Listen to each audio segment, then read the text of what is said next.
Hello friends, स्वागत है आप सभी का आपके अपने YouTube channel hits of GK में। मैं दीपांशु। जैसा कि आप लोग सभी जानते हैं कि दरोगा की 1799 की पोस्ट जारी कर दी गई है और इसका एग्ज़ाम हाल ही में होने वाला है। और आज हम सब सेट नंबर 7 देखेंगे, वो भी फुल एक्सप्लेनेशन के साथ। सेट 1 से लेकर 6 तक मैंने फुल एनालिसिस करवा दिया है।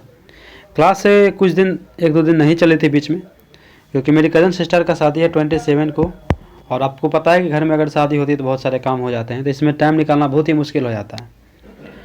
इसीलिए क्लास मेरी उतनी नहीं चल रही थी।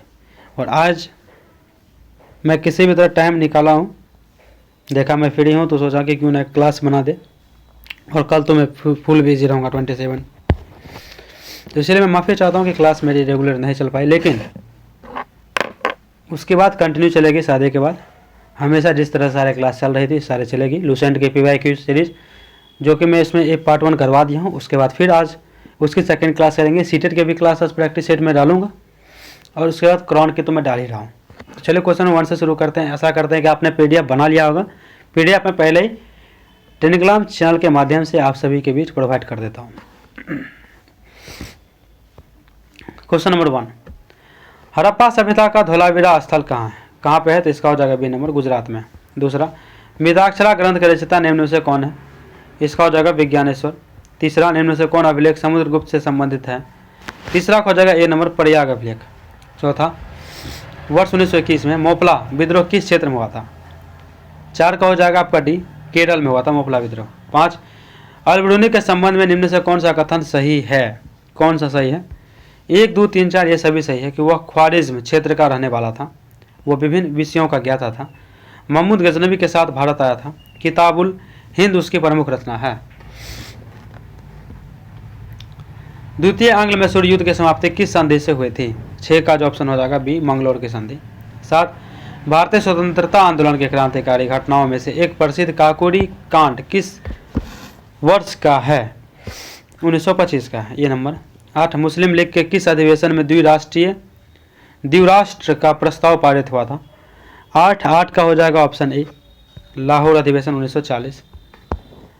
9 नंबर, मध्यकाल भारत की यात्रा पर आया इब्न बतूता कहाँ का रहने वाला था? इब्न बतूता है ना आपको अफ्रीका देश के मोरक्को देश का था, अफ्रीका महादेश के मोरक्को का। 10, राज्यसभा की संरचना का उल्लेख भारतीय संविधान के किस अनुच्छेद में है? इसका हो जाएगा अनुच्छेद 80, ऑप्शन B। 11, डायरेक्ट इनडायरेक्ट बताना है। Doctor, the patient cried, please tell me how much time I have.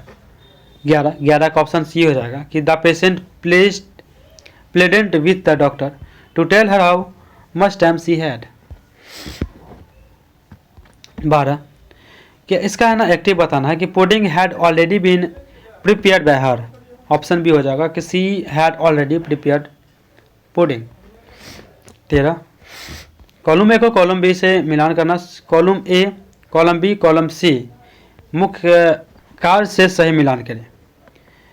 तो इसका हो जाएगा ना ऑप्शन 13 का ऑप्शन A हो जाएगा कि A का पहले बार 2 होगा। पीयूष ग्रंथि है एक आपको वृद्धि हार्मोन, और इसका जो कार्य है ना वो हो जाएगा आपको शरीर की वृद्धि और विकास। B का 4, अग्नाशय है आपका, एक अग्नाशय निकलता है बीटा इंसुलिन से, और इसका जो कार्य है ना ये हो जाएगा आपका रक्त शर्करा का नियंत्रण। C का 3, S इसका हो जाएगा अधिवृक्क एड्रिनल, और S हो जाएगा आपका आपातकालीन स्थितियों के लिए शरीर को तैयार करना, ये एड्रिनल, इसे लड़ो या ओरो हार्मोन भी कहते हैं। D का 1, Q थायराइड हो जाएगा आपका, थायरोक्सिन हार्मोन से निकलती है, और Q हो जाएगा इसका शरीर की चयापचय दर का नियमन करता है, ऑप्शन A। 14, जे प्रौद्योगिकी में प्लास्मिड का उपयोग वेक्टर के रूप में करने के लिए उसमें कौन सा गुण होने चाहिए? ऑप्शन C हो जाएगा 1, 2, 3 यानी प्रतिकृति की उत्पत्ति की उपस्थिति, एक या अधिक वर्णयोग चिन्ह की उपस्थिति, तीसरा क्लोनिंग स्थल या प्रतिबंधन स्थल की उपस्थिति। पौधे में फोलाइम ऊतक के माध्यम से खाद्य सुक्रोज का स्थानांतरण किस सिद्धांत द्वारा सर्वोत्तम रूप से समझाया गया? ऑप्शन B हो जाएगा दाब प्रवाह परिकल्पना। 13, लेमार्कवाद का सिद्धांत, जिसमें कहा गया था कि जीवों द्वारा अपने जीवन काल में अर्जित किए गए गुण अगली पीढ़ी में वंशानुगत होते हैं, किसके उदाहरण द्वारा सर्वोत्तम रूप से निरूपित होता है? 16 का ऑप्शन सी हो जाएगा। यह मानना कि जिराफों ने ऊंची पत्तियों तक पहुंचने के लिए अपनी गर्दन लंबी की और यह गुण वंशानुगत हो गया। मस्तिष्क का कौन सा भाग अनैच्छिक क्रियाओं जैसे कि हृदय स्पंदन, श्वसन दंड और रक्तदाब का नियंत्रण करता है? 17 का हो जाएगा ऑप्शन डी मेडुला ऑब्लांगेटा। 18 भौतिकी का नोबेल पुरस्कार 2025 से किसे सम्मानित किया गया है? ये हो जाएगा आपका डी नंबर उपयुक्त सभी, यानी John Clarke, John S Martinis और माइकल एच डेबोरेट। 19 भारत का आधिकारिक तौर पर किस देश को पीछे छोड़कर विश्व का तीसरा सबसे बड़ा सौर ऊर्जा उत्पादक देश बन गया है? जापान, डी हो जाएगा। 20 22 अगस्त 2025 को भारत के प्रधानमंत्री नरेंद्र मोदी ने बिहार के गयाजी में लगभग कितने करोड़ रुपए मूल्य के विकास परियोजना का शुभारंभ और शिलान्यास किया है?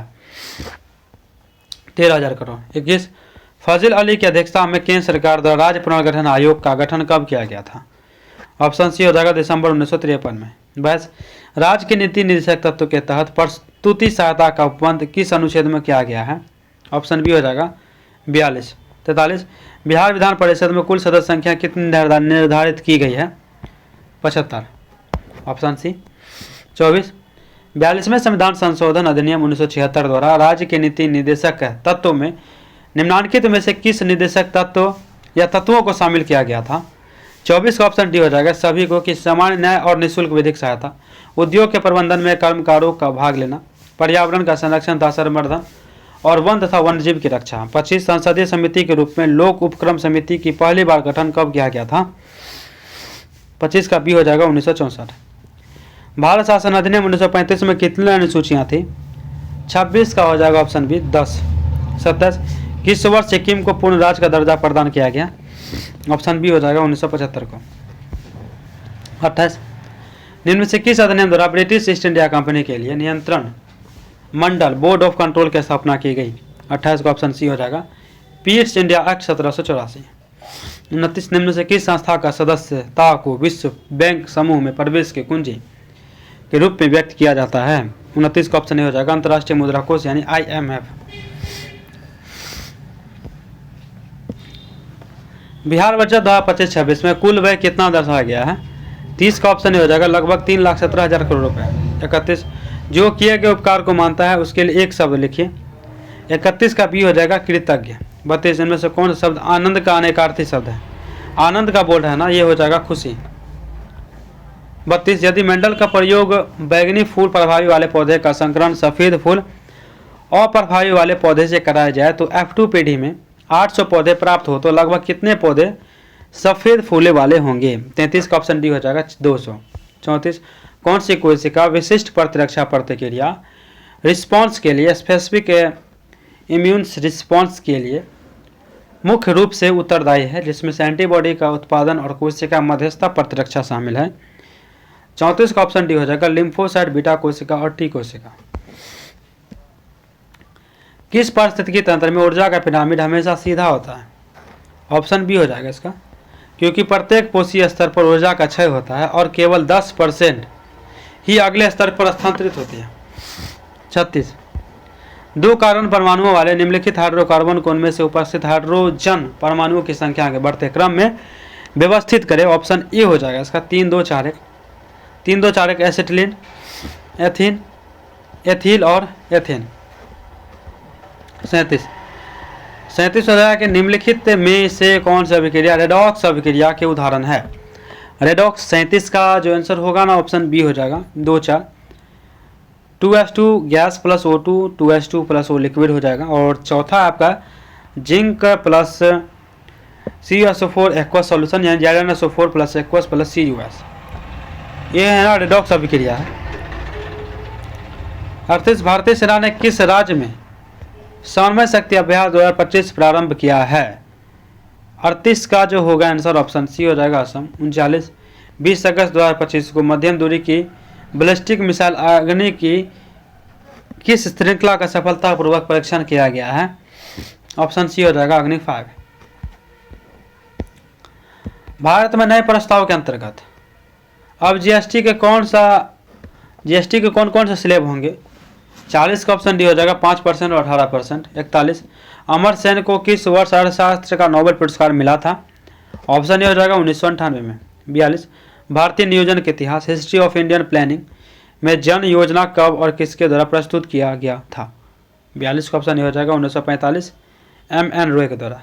43 भारत के पंचवर्षीय योजना के इतिहास में कौन पंचवर्षीय योजना अंतिम पंचवर्षीय योजना रही है। 43 का जो होगा ना आंसर सी हो जाएगा, 12वीं पंचवर्षीय योजना। 44 प्रोजेक्ट नेक्सस निम्न से किसकी परियोजना है। नेक्सस पूछ रहा है, ऑप्शन बी हो जाएगा बैंक फॉर इंटरनेशनल सेटलमेंट की। वित्तीय समावेशन का अर्थ क्या होगा। ऑप्शन सी हो जाएगा आम लोगों का बैंकिंग सेवाओं का विस्तार करना। बिहार में कोयला भंडार किस जिला में स्थित है। भागलपुर और मुंगेर। 47 भारत के कुल कितने राज्यों का समुद्री तट रेखा है। 47 का होगा ऑप्शन बी 9। 48 आकार के आधार पर सौरमंडल का तीसरा बड़ा ग्रह कौन है। 48 का आंसर होगा ऑप्शन सी अरुण और यूरेनस। 49 किस जगह का स्थानीय समय 6 प्रातः है जबकि ग्रीनविच मीन टाइम GMT 3 प्रातः 3 बजे प्रातः है यानी 3 AM। उस जगह की देशांतर रेखा क्या होगी। 49 का ऑप्शन बी हो जाएगा 45 डिग्री पूरब। 50 कर्क रेखा निम्न से किस देश से नहीं गुजरती है। 50 का आंसर हो जाएगा ऑप्शन सी ईरान से नहीं गुजरती, लेकिन मिस्र से, भारत से, म्यांमार से गुजरती है। मैथ का सॉल्यूशन आपको जस्ट थोड़ा देर के बाद करवाया जाएगा। 51 का आंसर हो जाएगा आपका सी। 52 ऑप्शन ही हो जाएगा इसका। 53 ऑप्शन बी 36 ग्राम। यदि 4 ग्राम हाइड्रोजन गैस को 64 ग्राम ऑक्सीजन गैस के साथ पूर्णतः विक्रिया कराई जाती है तो H2O का कितना द्रव्यमान बनेगा, तो 36 ग्राम बनेगा। 54 निम्नलिखित में से कौन सा यौगिक सोडियम बाइकार्बोनेट NaSCO3 विलयन के साथ तीव्र बुदबुदाहट देगा। 54 का जो आंसर होगा ऑप्शन सी हो जाएगा CH3COOH एथेनोइक अम्ल। 55 आवर्त सारणी के तीसरे आवर्त में बाएं से दाएं जाने पर धात्विक गुण मेटोलॉजिक कैरेक्टर पर क्या प्रभाव पड़ता है। 55 का हो जाएगा ऑप्शन बी, यह घटता है। जल की अस्थायी कठोरता निम्नलिखित में से किसकी उपस्थिति के कारण होती है। ऑप्शन बी हो जाएगा कैल्शियम और मैग्नीशियम के क्लोराइड और सल्फेट। 57 लेंस सूत्र का उपयोग करके किसी प्रतिबिंब की प्रकृति और स्थिति ज्ञात करने के लिए निम्नलिखित चरणों को तार्किक क्रम में व्यवस्थित करें। 57 का हो जाएगा बी 2 1 3 4 यानी कि आवर्धन की गणना करना m बराबर v वायु। उसके बाद होगा v प्रतिबिंब दूरी की गणना के लिए लेंस सूत्र 1/v - 1/u = 1/f लागू करना, दिए गए मान u f को पहचानना और उचित चिन्ह परिपाटी को लागू करना। और तीसरा हो जाएगा आवर्धन करना, ये हो गया 2 1 3 4। तीसरा हो जाएगा पहला 2 दिया ही नहीं है इसमें, पहला दिया है दूसरा दिया ही नहीं है, तीनों ही सही है कि प्रतिबिंब की प्रकृति वास्तविक आभासी उल्टा सीधा और आकार निर्धारित करने के लिए v और m के चिन्हों की व्याख्या करना। ठीक है, आगे देखते हैं। 58 मिस यूनिवर्स इंडिया 2025 का खिताब मनिका विश्वकर्मा ने जीती है। इनका संबंध किस राज्य से है। मनिका विश्वकर्मा जो कि मिस यूनिवर्स 2025 बनी है इंडिया की। 58 का जो होगा ऑप्शन सी हो जाएगा आपका राजस्थान की। 59 क्या है, Hurun India most valuable family business report 2025 के अनुसार दूसरे स्थान पर कौन है। इसका हो जाएगा सी बिरला परिवार। 60 Indian film festival of Melbourne IFFM 2025 में सर्वश्रेष्ठ फिल्म पुरस्कार किसने जीता है। होम बाउंड ने। भूपट्टी में ऑक्सीजन की उपस्थिति लगभग कितना प्रतिशत है। 61 का हो जाएगा ऑप्शन डी 47%। निम्न से कौन पुनः रूपांतरित चट्टान का उदाहरण है। 62 का ऑप्शन सी हो जाएगा सिस्ट और फाइलाइट। 63 निम्न से किसे लैंड ऑफ थंडरबोल्ट कहा जाता है। ऑप्शन ए हो जाएगा भूटान। 64 भारतीय संविधान के किन अनुच्छेद के अंतर्गत मौलिक अधिकार निहित है। 64 ऑप्शन डी हो जाएगा अनुच्छेद 12 से लेकर 35 के बीच में मौलिक अधिकार जो है ना निहित है। कोणार्क उत्सव निम्नलिखित में से किस राज्य में मनाया जाता है। 65 का ऑप्शन सी हो जाएगा उड़ीसा में। 66 फिल्म स्लम डॉग मिलीनियर के लिए गीतों के भारतीय संगीतकार का नाम बताइए। 66 का हो जाएगा आपका answer B AR Rahman. Slum dog millionaire के लिए गीतों के भारतीय संगीतकार का नाम। 66 का तो बता दिया आपको कि ऑप्शन बी। 67 भारतीय स्रोतों में किस ईरानी मूल के समूह को शक पहलव के नाम से जाना जाता था? 67 का ये हो जाएगा पार्थियन। लॉर्ड हार्डिंग की हत्या का प्रयास किस क्रांतिकारी नेता ने किया था? इसका हो जाएगा ऑप्शन सी, रास बिहारी बोस ने। 69 गरीब कल्याण रोजगार अभियान 2020 में किसके द्वारा शुरू किया गया था? किसके द्वारा शुरू किया गया था? ऑप्शन डी हो जाएगा भारत के प्रधानमंत्री के द्वारा। 70 निम्नलिखित में से कौन सा स्थल सिंधु घाटी सभ्यता से संबंधित है? मोहनजोदारो। एक स्कूल बैग और एक जूते का मूल्य, मैथ का क्वेश्चन है, सोल्यूशन आपको जस्ट फादर के बाद होगा। 2025 रुपया। 72 का भी हो जाएगा ऑप्शन है 9.3/8। 73 दो प्रतिरोधकों R1 और R2, जहां R1 क्या है ग्रेटर देन R2 से और एक नए वोल्टेज स्रोत भी से समानांतर पैरेलल में जोड़ा गया है। निम्नलिखित में से कौन सा कथन सही है? 73 का आंसर डी हो जाएगा आपको 1 2 3 4 यानी सभी। दोनों प्रतिरोधकों के सिरे पर विभवांतर पोटेंशियल डिफरेंस समान भी है। R2 से बहने वाली धारा R1 से बहने वाली धारा से अधिक है। संयोजन का तुल्य प्रतिरोध R2 से भी छोटा है। स्रोत से निकलने वाली कुल धारा R1 और R2 से बहने वाली धारा का योग है। 74 100 वोल्ट का एक बिजली बल्ब प्रतिदिन 5 घंटे उपयोग किया जाता है। यह 30 दिनों के लिए बिजली का बिल निकालना हो 30 दिन का, तो ऊर्जा की लागत 4 प्रति यूनिट kWh का हो तो कुल लागत क्या होगी? 74 का भी हो जाएगा 60 रुपया। 75 हीरे की चमक और ऑप्टिकल फाइबर का कार्य सिद्धांत प्रकाश के किस घटना पर आधारित है? 75 का ऑप्शन डी हो जाएगा पूर्ण आंतरिक परावर्तन, टोटल इंटरनल रिफ्लेक्शन।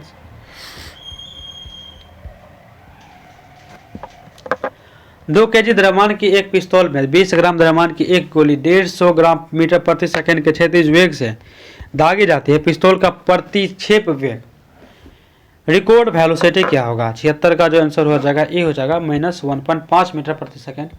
77 जब किसी घरेलू परिपथ में विद्युन्मय तार और उदासीन तार यानी न्यूट्रल वायर सीधे संपर्क में आ जाते हैं तो इसके कारण क्या होता है? क्या होता है इसके कारण? लघु पतन हो जाता है यानी शॉर्ट सर्किट। मेलबर्न भारतीय फिल्म महोत्सव 2025 में सर्वश्रेष्ठ अभिनेता का पुरस्कार किसने जीता है? ऑप्शन बी हो जाएगा अभिषेक बच्चन। 79 भारत का पहला पूर्णतः महिला संचालित स्वच्छ स्ट्रीट फूड हब मौली यानी मौली का उद्घाटन कहाँ किया गया है? ऑप्शन सी हो जाएगा मुंबई में किया गया है। 80 बिहार में पहली बार 12वीं एशिया कप पुरुष हॉकी 2025 का आयोजन किया गया। इसका शुभांकर क्या है? चांद यानी बाघ। अफगानिस्तान किस देश के साथ सबसे लंबी अंतर्राष्ट्रीय सीमा रखता है? अफगानिस्तान है ये पाकिस्तान के साथ। बक्सर युद्ध में अंग्रेजी सेना का प्रधान सेनापति कौन था? बक्सर युद्ध में मुनरो था, मुनरो। 83 पार्क अभ्यारण्य और जनपद के निम्नलिखित में से कौन सा जोड़ा सही नहीं है? 83 का ऑप्शन सी हो जाएगा कैमूर जो कि बक्सर ही सही नहीं है, लेकिन भीमबांध मुंगेर में, नगी डैम जो कि जम्मू, राजगीर नालंदा में। 84 बिहार में किस वर्ष बकास्त आंदोलन प्रारंभ हुआ था? बकास्त आंदोलन बहुत बार पूछा गया है, यह आपका हो जाएगा 1936 में। भारत भारतीयों के लिए नारा इनमें से किसने दिया था? यानी भारत भारतीयों के लिए। 85 का ऑप्शन बी हो जाएगा स्वामी दयानंद सरस्वती। 86 चटगांव शस्त्रागार हमला किसने संगठित किया था? 86 का हो जाएगा आपका ऑप्शन बी सूर्य सेन ने। 87 लोकनायक की उपाधि किससे दी गई थी? 87 का ऑप्शन सी हो जाएगा जयप्रकाश नारायण। पुनः समझौता कब हस्ताक्षरित किया गया था? 1932 हो जाएगा, लेकिन डेट है ना दिया हुआ, तो 24 सितंबर 1932 याद रखिएगा। ऑप्शन सी ठीक है। 89 तृतीय बौद्ध सभा का सभापतित्व किया गया था किसके द्वारा? मोगली पुत्र तीस्त के द्वारा। Option D. निम्न से कौन से मीठे पानी की झील है? 90 का ऑप्शन सी हो जाएगा वुलर झील। 91 एक बेलन का कुल पृष्ठीय क्षेत्रफल ज्ञात कीजिए जिसकी ऊंचाई 8.5 mm और आधार का व्यास है ना 10 mm है। 91 का ऑप्शन सी हो जाएगा 135 पाई मीटर स्क्वायर। और 92 का भी आंसर मैथ है तो ऑप्शन सी हो जाएगा इसका 425/64 प्लस 3 डायोप्टर और माइनस 2.5 डायोप्टर क्षमता वाले दो पतले लेंसों को संपर्क में रखा गया। संयोजन की क्षमता, पावर और फोकस दूरी क्या है? 93 का आंसर हो जाएगा ए हो जाएगा 1.0 डायप्टर या 1 मीटर। 94। क्योटो प्रोटोकॉल के संदर्भ में निम्नलिखित में से कौन सा कथन सही नहीं है? ऑप्शन इसका जो होगा बी होगा कि यह मुख्य रूप से ओजोन परत के क्षरण के लिए जिम्मेदार पदार्थों को केंद्रित करता है। यह कथन गलत नहीं है, सॉरी गलत है, सही नहीं है, यह सही नहीं है, सॉरी सही नहीं है। बाकी यह एक अंतर्राष्ट्रीय संधि है जिसका उद्देश्य ग्रीन हाउस गैस के उत्सर्जन को कम करना, ये सही है। यह कार्बन डाइऑक्साइड, मीथेन और नाइट्रस ऑक्साइड N2O जैसी गैस से शामिल है। भारत ने संधि पर हस्ताक्षर किए हैं और इसका अनुमोदन भी किए हैं। एक स्थलीय पारिस्थितिकी तंत्र में ऊर्जा का पिरामिड कैसा होता है? हमेशा ऊर्जा का पिरामिड है ना सीधा ही होता है। 96। निम्नलिखित में से कौन सा एक जैव उर्वरक का उदाहरण नहीं है? यूरिया नहीं है, लेकिन राइबोजियम, एजोक्टोबैक्टर, नील हरित से वाले सब हैं। मवेशियों में होने वाले है ना खुरपका मुंहपका रोग, फूट एंड माउथ किसके कारण होता है? ऑप्शन बी हो जाएगा विषाणु कारण होता है। 98। ब्रांड फाइनेंस रिपोर्ट 2025 के अनुसार विश्व का सबसे मूल्यवान फुटबॉल क्लब कौन बना है? रियल मैड्रिड, ऑप्शन डी हो जाएगा। 14 से 18 अगस्त 2025 तक भारत और किस देश के बीच अभ्यास सिलेक्स 2025 का आयोजन किया जा रहा है? ऑप्शन बी हो जाएगा श्रीलंका। 99 का ऑप्शन बी श्रीलंका। 100। जलवायु परिवर्तन के कारण विश्व की पहली नियोजित पलायन योजना के तहत अपनी जनसंख्या को कौन सा देश स्थानांतरित कर रहा है? कौन सा देश स्थानांतरित कर रहा है? ऑप्शन बी हो जाएगा Tuvalu, Tuvalu, Tuvalu, option B Tuvalu, Tuvalu. 100 का 100 क्वेश्चन हो गए। आज सेट नंबर क्या था? तो 7 था, 7 था। और ये क्लास चलती रहेगी। क्राउन की आपकी वॉल्यूम 2 भी चल रही है, वहाँ भी है ना आपको 11 तक हो गया, मात्र 9 सेट उसमें बचे हुए। और जैसे ही 9 के 9 सेट उसमें हो जाते हैं कवर, तैसे ही आपकी रुकमनी की वॉल्यूम 2 है ना पर डे क्लास होगी, इसकी पर डे होगी, वो भी फुल एक्सप्लेनेशन के साथ। इसको जरूर कमेंट करके बताइएगा। तो चलिए इसका एक्सप्लेनेशन देखते हैं। डिस्कशन, ये क्या है? डिस्कशन। क्वेश्चन मैं ही पढ़ूँगा क्योंकि क्वेश्चन एक एक करके दिखाना और फिर आंसर उसका डिस्कशन करना, टाइम बहुत लग जाएगा। मेरा कोशिश रहता है कि ना 2 घंटे के नीचे ये क्लास बन जाए तो ज़्यादा बेटर है, 1.5 से 2 घंटे के बीच में तो अच्छा रहता है ना कि देखने में भी, और 1.5 से 2 घंटे में आपका फुल एनालिसिस भी हो जाता है, तो ये ज़्यादा अच्छा होता है। ज़्यादा बड़ा करने से कोई फ़ायदा नहीं है, क्योंकि ये एक तरह से आपका रिवीजन है। पहले से तो आप पढ़ ही रहे हैं, टेक्स्ट बुक पढ़िए, क्योंकि बिना टेक्स्ट बुक का एग्ज़ाम कुछ नहीं निकलता। प्रैक्टिस सेट बनाना इम्पोर्टेंट है ही, लेकिन उससे ज़्यादा इम्पोर्टेंट है कि आप टेक्स्ट बुक पर भी ध्यान दें। लूसेंट सामान्य ज्ञान पढ़ सकते हैं, क्राउन पब्लिकेशन पढ़ सकते हैं, और जो भी आप प्लेटफॉर्म को फॉलो करते हैं उनके स्पेशल नोट्स होते हैं वो आप फॉलो करिए, उसको पढ़िए। उसके बाद एक प्रैक्टिस सेट तो पर डे लगाना है ही। चलिए क्वेश्चन नंबर 1 से शुरू करते हैं। हड़प्पा सभ्यता का धोलावीरा स्थल है ना, वो कहाँ पे है? तो अब देखिए कहाँ पे है हड़प्पा सभ्यता का धोलावीरा स्थल है ना, गुजरात में। धोलावीरा पुरातात्विक स्थल गुजरात के कच्छ जिला में स्थित है। धोलावीरा स्थल सिंधु घाटी सभ्यता के प्रमुख स्थलों में से एक है।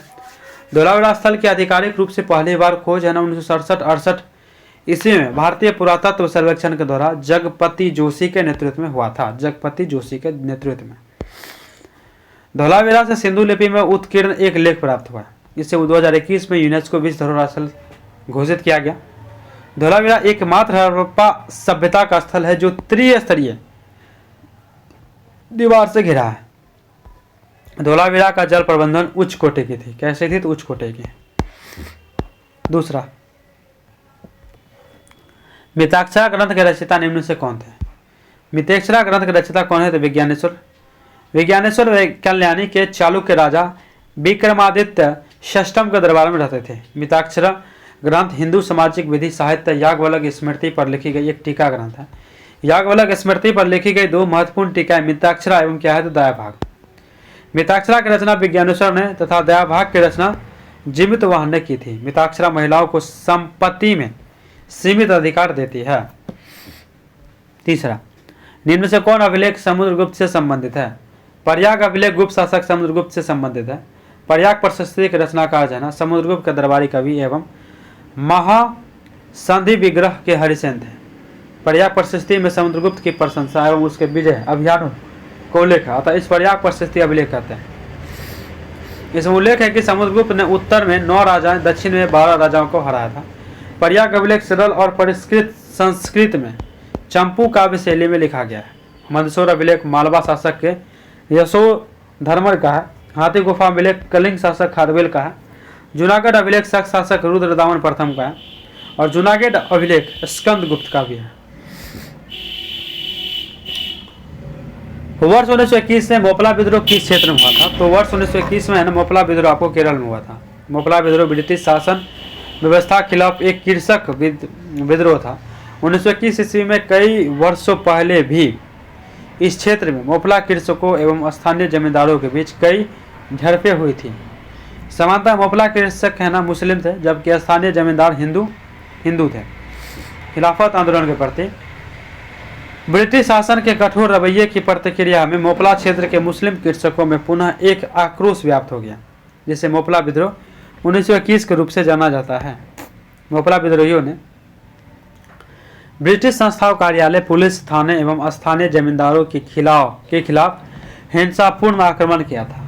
यह एक सशस्त्र विद्रोह था जिसका नेतृत्व अली मुसलियार और वरियाम कुंजा अहमद हाजी कर रहे थे। 5. अलबरूनी के संबंध में निम्न से कौन सा कथन सही है? इसका डी बताए थे आपको, डायरेक्ट ही पढ़ रहे थे। कथन का क्वेश्चन है, डायरेक्ट ही पढ़ना उचित रहेगा। अलबरूनी खीवा प्राचीन ख्वारिज्म देश के रहने वाला था। ख्वारिज्म क्षेत्र वर्तमान के तुर्कमेनिस्तान एवं उज्बेकिस्तान में पड़ता है। अलबरूनी विभिन्न विषय जैसे कि खगोल विज्ञान, भूगोल, तर्कशास्त्र, औषधि विज्ञान, गणित एवं धर्मशास्त्र का ज्ञाता था। अलबरूनी 11वीं शताब्दी के आरंभिक चरण में महमूद गजनवी के आक्रमण के समय 1017 ईस्वी में भारत आया था।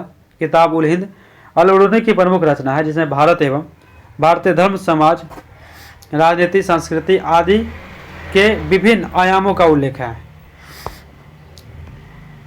6. द्वितीय आंग्ल मैसूर युद्ध की समाप्ति किस ग्रंथ से हुई थी? तो द्वितीय आंग्ल मैसूर युद्ध की समाप्ति है ना मंगलोर के संधि से हुए थे। 11 मार्च 1784 ईस्वी को मैसूर राजा और ब्रिटिश ईस्ट इंडिया कंपनी के बीच मंगलोर की संधि हुई थी। द्वितीय आंग्ल मैसूर युद्ध 1780 ईस्वी में 1780 से लेकर 1784 ईस्वी के मध्य हुआ था। हैदर अली ने निजाम और मराठों के साथ गठबंधन किया और आरकोट में ब्रिटिश सेना को हराया था। द्वितीय आंग्ल मैसूर युद्ध के दौरान 7 दिसंबर 1782 ईस्वी में मैसूर का शासक हैदर अली की मृत्यु हो गई थी। मैसूर के शासक हैदर अली की मृत्यु हो गई थी। द्वितीय आंग्ल मैसूर युद्ध को हैदर अली का पुत्र टीपू ने क्या रखा था? जारी रखा था, जिसकी समाप्ति मंगलोर के संधि 1784 ईस्वी के साथ हुई। 7 नंबर क्वेश्चन है 7 का ना कि भारतीय स्वतंत्रता आंदोलन के क्रांतिकारी घटनाओं में एक प्रसिद्ध काकोरी कांड किस वर्ष का है? भारतीय स्वतंत्रता आंदोलन क्रांतिकारी घटनाओं में एक प्रसिद्ध काकोरी कांड है ना 1925 का है। कब है? तो ये 1925 का है। हिंदुस्तान रिपब्लिक के एसोसिएशन के क्रांतिकारियों ने 9 अगस्त 1925 ईस्वी को सहारनपुर लखनऊ रेल लाइन के काकोरी स्थान पर 8 डाउन ट्रेन पर जा रहे सरकारी खजाने को लूट लिया था। इस कांड को ही काकोरी कांड के नाम से जाना जाता है। यानी ट्रेन डकैती कांड जो हुआ था 1925 में, उसी को काकोरी कांड कहा गया था। काकोरी कांड के नाम का संज्ञा दिया गया। हिंदुस्तान रिपब्लिक एसोसिएशन 1924 में सचिनाथ सन्याल, आसफाक उल्ला खान और राम प्रसाद बिस्मिल जैसे क्रांतिकारी द्वारा स्थापित किया गया था। काकोरी कांड के बाद कई क्रांतिकारियों को गिरफ्तार किया गया। उनके ऊपर काकोरी षड्यंत्र केस के तहत मुकदमा भी चलाया गया था। काकोरी केस के फैसले द्वारा 4 क्रांतिकारी राम प्रसाद बिस्मिल, आसफाक उल्ला खान, ठाकुर रोशन सिंह तथा राजेंद्र लाहिड़ी को फांसी दे दी गई थी। 8 नंबर मुस्लिम लीग के किस अधिवेशन में द्विराष्ट्र का प्रस्ताव पारित हुआ था? मुस्लिम लीग के लाहौर अधिवेशन 1940 में द्विराष्ट्र के प्रस्ताव पारित हुआ था। मुस्लिम लीग का लाहौर अधिवेशन जो कि 22 मार्च से लेकर 24 मार्च 1940 ईस्वी तक चला था। इस अधिवेशन की अध्यक्षता मोहम्मद अली जिन्ना ने किया था। लाहौर अधिवेशन में 23 मार्च 1940 को द्विराष्ट्र का प्रस्ताव पारित किया गया था। 23 मार्च को संधि की याद में पाकिस्तान दिवस मनाया जाता है। चौधरी रहमत अली ने 1933 में पाकिस्तान, जिसे बाद में पाकिस्तान कहा गया, शब्द पहली बार इस्तेमाल किया था। 23 मार्च 1956 को पाकिस्तान अपना संविधान लागू किया। पाकिस्तान को इस्लामी गणराज्य पाकिस्तान घोषित किया गया था। 9 का सी मध्यकाल में भारत की यात्रा पर आया इब्न बतूता कहाँ का रहने वाला था? मध्यकाल में भारत की यात्रा पर आया इब्न बतूता अफ्रीका महादेश का रहने वाला था। इब्न बतूता अफ्रीका के मोरक्को का रहने वाला था। इब्न बतूता 1333 ईस्वी में भारत आया था। इब्न बतूता लगभग 8 वर्षों तक भारत में रहा था। इब्न बतूता की प्रसिद्ध रचना कौन है? किताब उल रहला। रहला किसकी रचना है? इब्न बतूता की। मोहम्मद बिन तुगलक ने इब्न बतूता को दिल्ली का काजी 1333 ईस्वी में नियुक्त किया था। 10 नंबर, राज्यसभा की संरचना का उल्लेख भारतीय संविधान के किस अनुच्छेद में है? अनुच्छेद 80 में। राज्यसभा के लिए अधिकतम सदस्य संख्या 250 निर्धारित है। इसमें 238 सदस्य राज्य एवं संघ राज क्षेत्र से अप्रत्यक्ष रूप से निर्वाचित और 12 सदस्य राष्ट्रपति द्वारा मनोनीत किए जाने का प्रावधान है। वर्तमान में राज्यसभा के लिए कुल सदस्य संख्या 245 निर्धारित है, जिसमें 233 निर्वाचित एवं 12 जो है ना मनोनीत सदस्य के लिए निर्धारित है। भारत सरकार अधिनियम 1919 के द्वारा सर्वप्रथम द्विसदनीय बनाया गया। राज्य परिषद का गठन सर्वप्रथम 1919 में किया गया था। कब किया गया था? तो 1919 में किया गया था। राज्य परिषद का गठन सर्वप्रथम 1919 में हुआ। 3 अप्रैल 1952 को राज्यसभा का भी गठन किया गया। 3 अप्रैल 1952 को राज्यसभा का भी गठन किया गया।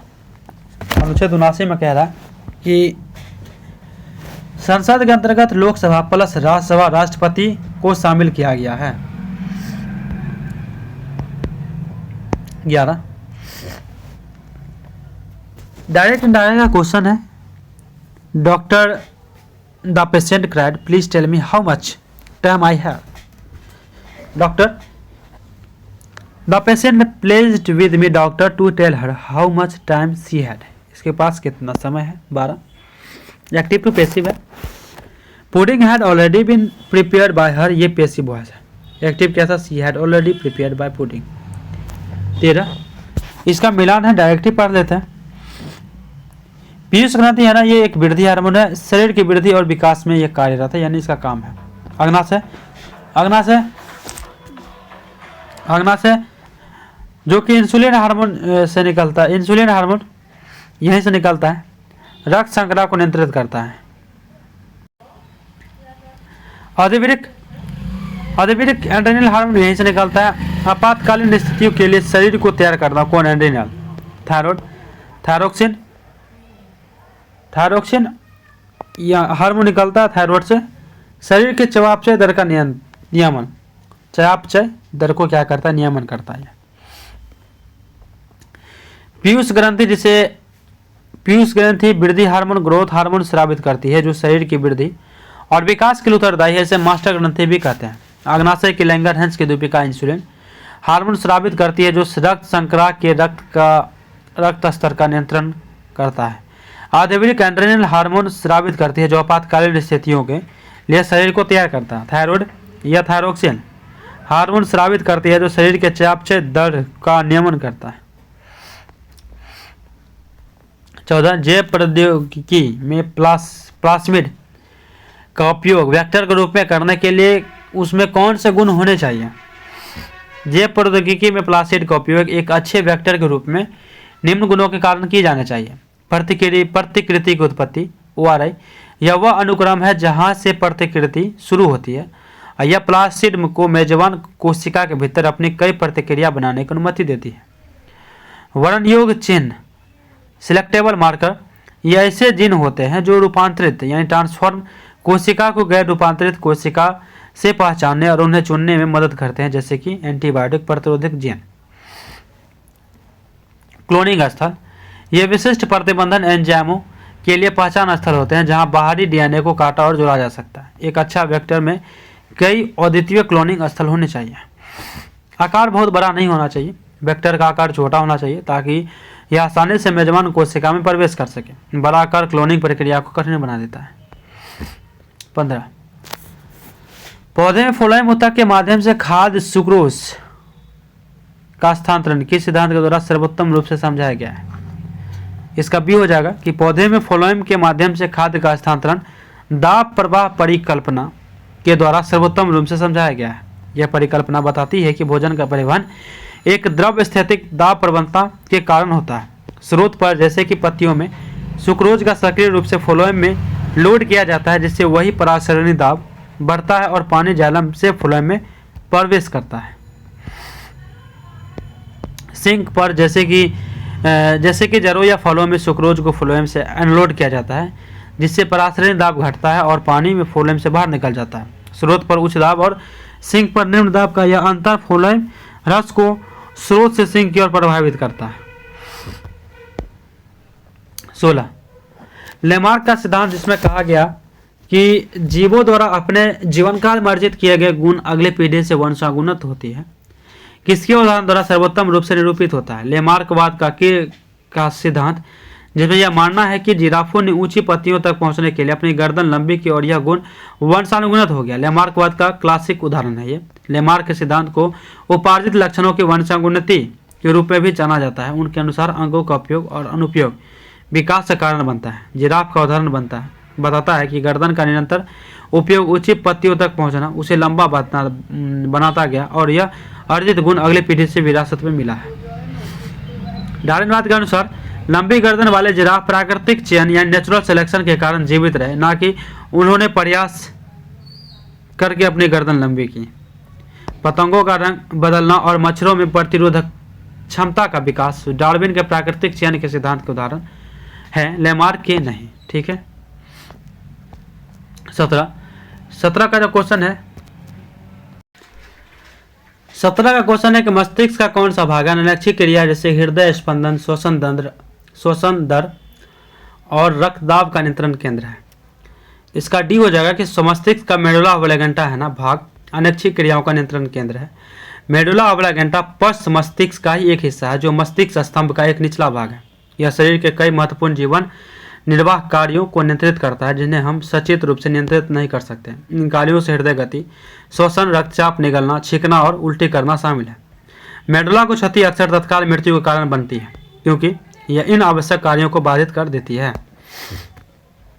18 भौतिकी का नोबेल पुरस्कार 2025 से किसे सम्मानित किया गया है। भौतिकी का नोबेल पुरस्कार 2025 से जॉन क्लार्क, माइकल एच डेवोरेट और जॉन एम्स मार्टिनेज को सम्मानित किया गया है। ये तीन वैज्ञानिकों ने क्वांटम मैकेनिक्स के एक खास सिद्धांत टनलिंग पर गहन शोध किया। स्वीडन की royal Swedish academy of sciences द्वारा भौतिकी का नोबेल पुरस्कार दी जाती है। 19 नंबर भारत आधिकारिक तौर पर किस देश को पीछे छोड़कर विश्व का तीसरा सबसे बड़ा सौर ऊर्जा उत्पादक देश बन गया है। भारत आधिकारिक तौर पर है ना जापान को पीछे छोड़कर विश्व का तीसरा सबसे बड़ा सौर ऊर्जा उत्पादक देश बन गया है। अंतर्राष्ट्रीय नवीकरणीय ऊर्जा एजेंसी IREN के अनुसार भारत ने 1,08,495 गीगावाट और सौर ऊर्जा उत्पादन किया और जापान के 96,459 गीगावाट और सौर ऊर्जा उत्पादन में आगे निकल गया। भारत की संचयी और सौर ऊर्जा क्षमता जुलाई 2025 तक 119.20 गीगावाट थी, जिसमें जमीन पर स्थापित और सौर संयंत्र में 90.99 गीगावाट, ग्रिड से जुड़े रूफटॉप सिस्टम से 19.88 गीगावाट, हाइब्रिड परियोजना से 3.6 गीगावाट और हाफ ग्रिड प्रतिष्ठानों से 5.9 गीगावाट शामिल है, जो कि नवीकरणीय ऊर्जा के विस्तार के लिए देश के विभिन्न दृष्टिकोण को दर्शाता है। 100 गीगावाट और सौर ऊर्जा उत्पादन का लक्ष्य हासिल करने के बाद भारत 2030 तक 500 गीगावाट स्वच्छ ऊर्जा और 2070 तक नेट जीरो ऊर्जा तक पहुंचने की राह पर अग्रसर है। भारत को बड़े सौर पार्क, रूफटॉप सोलर और PM सूर्य घर मुफ्त बिजली योजना जैसी परियोजना घरों को ऊर्जा के मामले में आत्मनिर्भर बनने में मदद कर रही है। भारत उष्णकटिबंधीय क्षेत्र में स्थित है, जहां कर्क रेखा कई राज्यों से होकर गुजरती है, जिसके कारण भारत में सौर ऊर्जा उत्पादन की अपार संभावना विद्यमान है। भारतीय महाद्वीप की कुल सौर ऊर्जा क्षमता 748 गीगावाट है। 748 गीगावाट है। भारत के इन राज्यों जैसे कि केंद्र शासित प्रदेश जैसे राजस्थान, जम्मू कश्मीर, महाराष्ट्र, मध्य प्रदेश और आंध्र प्रदेश में देशों की सबसे अधिक सौर ऊर्जा क्षमता है। 20 नंबर 20 क्वेश्चन क्या है कि आपका 22 अगस्त 2025 को भारत के प्रधानमंत्री नरेंद्र मोदी ने बिहार के गयाजी में लगभग कितने करोड़ रुपए मूल्य के विकास परियोजना का शुभारंभ और शिलान्यास किया है। 22 अगस्त 2025 को भारत के प्रधानमंत्री मोदी जी ने बिहार के गयाजी में लगभग 13,000 करोड़ रुपए मूल्य के विकास परियोजना का शुभारंभ और शिलान्यास किया है। प्रधानमंत्री गयाजी और दिल्ली के मध्य अमृत भारत एक्सप्रेस तथा वैशाली और कोडरमा के बीच बौद्ध सर्किट रेलगाड़ी को हरी झंडी दिखाकर रवाना किया। इन्होंने गंगा नदी पर ओंडा सिमरिया पुल परियोजना का उद्घाटन किया। इससे मोकामा और बेगूसराय के बीच सीधा संपर्क स्थापित होगा। ओटो सिमरिया के पुल से उत्तर और दक्षिण बिहार के मध्य आने जाने में 100 किलोमीटर से अधिक की दूरी कम होगी। पीएम नरेंद्र मोदी ने NH-31 पर 4 लेन के बख्तियारपुर मोकामा खंड का उद्घाटन किया।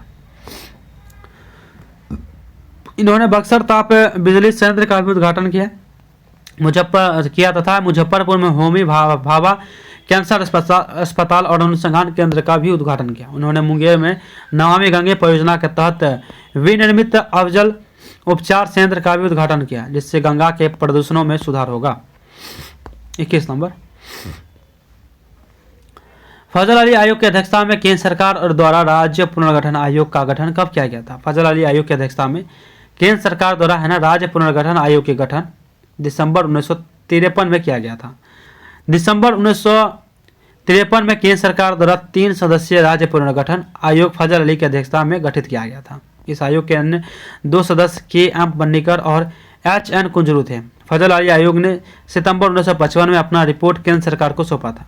इस आयोग ने भाषा के आधार पर राज्यों गठन को स्वीकार किया, परंतु एक राज्य एक भाषा के सिद्धांत को अस्वीकार कर दिया। अक्टूबर 1953 में सर्वप्रथम भाषा के आधार पर आंध्र प्रदेश राज्य का क्या हुआ तो गठन किया गया था, सर्वप्रथम इसी के आधार पर। 22,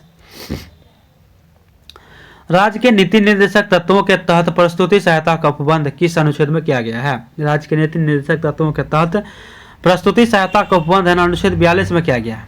अनुच्छेद 42 द्वारा भारतीय संविधान राज्य से यह अपेक्षा करता है कि राज्य काम के न्याय संगत और मनोचित दशाओं को सुनिश्चित करने के लिए प्रस्तुति सहायता के लिए उपबंध करेगा। भारतीय संविधान के भाग 4 का अनुच्छेद 36 से 51 तक नीति निर्देशक तत्वों से लिया गया है। आयरलैंड में नीति निर्देशक तत्वों को स्पेन से प्रभावित है। आयरलैंड में अनुच्छेद 40 को गांधीवादी दर्शन माना जाता है। तो बिहार विधान परिषद की कुल सदस्य संख्या कितनी निर्धारित है? बिहार विधान परिषद में कुल सदस्य संख्या है ना 75 निर्धारित है। वर्तमान में 6 राज्यों में विद्यमान विधान परिषद है। विधान परिषद कुल सदस्य संख्या इस प्रकार है: उत्तर प्रदेश 100, महाराष्ट्र 78, कर्नाटक 75, बिहार 75, आंध्र प्रदेश 58, तेलंगाना 40।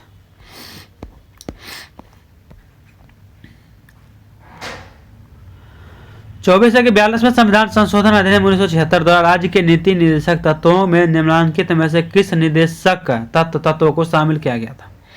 42वां संविधान संशोधन अधिनियम 1976 द्वारा निम्नलिखित तत्वों को भारतीय संविधान के राज्य के नीति निर्देशक तत्व शीर्षक के अंतर्गत शामिल किया गया। समान न्याय और निःशुल्क विधिक सहायता अनुच्छेद 39 के ए, उद्योग के प्रबंधन में कर्मकांडों का भाग लेना अनुच्छेद 43 के तहत, पर्यावरण के संरक्षण तथा संवर्धन, वन तथा वन्यजीवों की रक्षा अनुच्छेद 48 के में शामिल है। 42वें संविधान संशोधन अधिनियम 1976 को मिनी संविधान कहा जाता है। 42वें संविधान संशोधन अधिनियम द्वारा लोकसभा और विधानसभा का कार्यकाल 5 वर्ष से बढ़कर 6 वर्ष कर दिया गया, जिसे 44वें संविधान संशोधन अधिनियम 1978 के द्वारा पुनः पूर्व की स्थिति में लाया गया है। 25 नंबर, संसदीय समिति के रूप में लोक उपक्रम समिति को पहली बार गठन कब किया गया था? संसदीय समिति के रूप में लोक उपक्रम समिति का गठन पहली बार 1964 में किया गया था। लोक उपक्रम समिति का गठन पहली बार 1964 में कृष्ण मैनर समिति के सुझाव पर किया गया था। संसदीय समिति के लोक उपक्रम समिति एक महत्वपूर्ण समिति है। आरंभ में लोक उपक्रम समिति में कुल 15 सदस्य लोकसभा में एवं राज्यसभा में 5 से होते हैं। वर्ष 1974 ईस्वी में इस समिति की सदस्यता 22 कर दी गई, जिसमें लोकसभा के 15 एवं राज्यसभा के 7 सदस्य होते हैं। लोक उपक्रम समिति का अध्यक्ष, जिसे लोकसभा सदस्यों में से किसी को लोकसभा का अध्यक्ष द्वारा बनाया जाता है। यह समिति भारत सरकार के लोक उपक्रम का निरीक्षण करती है। लोक लेखा समिति भारत का सबसे पुराना संसदीय समिति है। लोक लेखा समिति का स्थापना 1919 के भारत शासन अधिनियम 1921 में किया गया था। भारत शासन अधिनियम 1935 में 10 अनुसूचियां एवं 321 धाराएं थी। भारत में 26 का क्वेश्चन पहले पढ़ लेते हैं। भारत शासन अधिनियम 1935 कितने अनुसूचियां हैं? भारत शासन अधिनियम 1935 में 10 अनुसूचियां एवं 321 धाराएं थी। भारत में उत्तरदायी शासन की स्थापना में स्वतंत्रता पूर्व के अधिनियमों में सबसे महत्वपूर्ण अधिनियम भारत शासन अधिनियम 1935 को माना जाता है। भारत शासन अधिनियम 1935 भारत संविधान का एक सबसे बड़ा स्रोत है। भारत शासन अधिनियम 1935 द्वारा शासन के विषय को केंद्रीय सूची, प्रांतीय सूची और संवर्ती सूची में बांटा गया था। भारत शासन अधिनियम 1935 के द्वारा संघ सूची में 59 विषयों, प्रांतीय सूची में 54 विषयों एवं संवर्ती सूची में 36 विषयों को रखा गया। इस अधिनियम के द्वारा प्रांतों में द्वैत शासन की समाप्ति एवं उत्तरदायी शासन की स्थापना एवं प्रावधान किया गया। इस अधिनियम द्वारा केंद्र में द्वैत शासन का प्रणाली प्रारंभ करने का प्रावधान किया गया था। 27 किस वर्ष सिक्किम को पूर्ण राज्य का दर्जा दिया गया? तो वर्ष 1975 में सिक्किम को पूर्ण राज्य का दर्जा प्रदान किया गया। 36वें संविधान संशोधन अधिनियम 1975 के द्वारा सिक्किम को भारत का 22वां राज्य बनाया गया। भारत के स्वतंत्रता के पहले एक सिक्किम एक देशीय रियासत था। भारत के स्वतंत्रता के बाद सिक्किम भारत का संरक्षित क्षेत्र बना। 35वां संविधान संशोधन अधिनियम 1974 द्वारा सिक्किम को भारतीय संघ के अंतर्गत सह राज्य के रूप में शामिल किया गया था। भारत के वर्तमान में 28 राज्य और 8 केंद्र शासित प्रदेश हैं। 28 निम्न में से किस अधिनियम द्वारा ब्रिटिश ईस्ट इंडिया कंपनी के लिए नियंत्रण मंडल बोर्ड ऑफ कंट्रोल की स्थापना की गई थी? ईस्ट इंडिया एक्ट 1784 द्वारा ब्रिटिश ईस्ट इंडिया कंपनी के लिए नियंत्रण मंडल बोर्ड ऑफ कंट्रोल की स्थापना की गई थी। ईस्ट इंडिया एक्ट 1784 द्वारा ईस्ट इंडिया के कंपनी के वाणिज्यिक एवं राजनीतिक गतिविधियों के नियंत्रण पर पृथकता लाई गई। बोर्ड ऑफ कंट्रोल को कंपनी के राजनीतिक मामले के लिए उत्तरदायी बनाया गया, जबकि कोर्ट ऑफ डायरेक्टर कंपनी के सिर्फ वाणिज्यिक मामले के लिए उत्तरदायी रह गया था। बोर्ड ऑफ कंट्रोल के सदस्य की नियुक्ति ब्रिटिश क्राउन द्वारा किया जाना तय किया गया। ईस्ट इंडिया एक्ट 1784 के द्वारा गवर्नर जनरल इन काउंसिल की पार्षद संख्या 4 से घटाकर 3 कर दिया गया। चार्टर एक्ट 1793 के द्वारा वेतनभोगी नियमित कर्मचारी रखना ईस्ट इंडिया कंपनी प्रारंभ किया गया। नियमित कर्मचारी रखना ईस्ट इंडिया कंपनी प्रारंभ किए। नियमित कर्मचारी रखना। निम्न से किस संस्था की सदस्यता को विश्व बैंक समूह में प्रवेश की कुंजी के रूप में व्यक्त किया जाता है? अंतर्राष्ट्रीय मुद्रा कोष IMF की सदस्यता को विश्व बैंक समूह प्रवेश की कुंजी के रूप में व्यक्त किया जाता है। विश्व बैंक समूह की सदस्यता प्राप्त करने के लिए किसी देश को सर्वप्रथम अंतर्राष्ट्रीय मुद्रा कोष IMF की सदस्यता प्राप्त करना अनिवार्य है। विश्व बैंक समूह वर्ल्ड बैंक ग्रुप के अंतर्गत 5 संस्थाएं सम्मिलित है। विश्व बैंक समूह की 5 संस्थाएं निम्न है: अंतर्राष्ट्रीय पुनर्निर्माण एवं विकास बैंक IBRD, अंतर्राष्ट्रीय विकास संघ IDA, अंतर्राष्ट्रीय वित्त निगम IFC, बहुपक्षीय निवेश गारंटी MIGA, निवेश विवादों के समाधान के लिए अंतर्राष्ट्रीय केंद्र ICSID। अब 30 नंबर देखते हैं।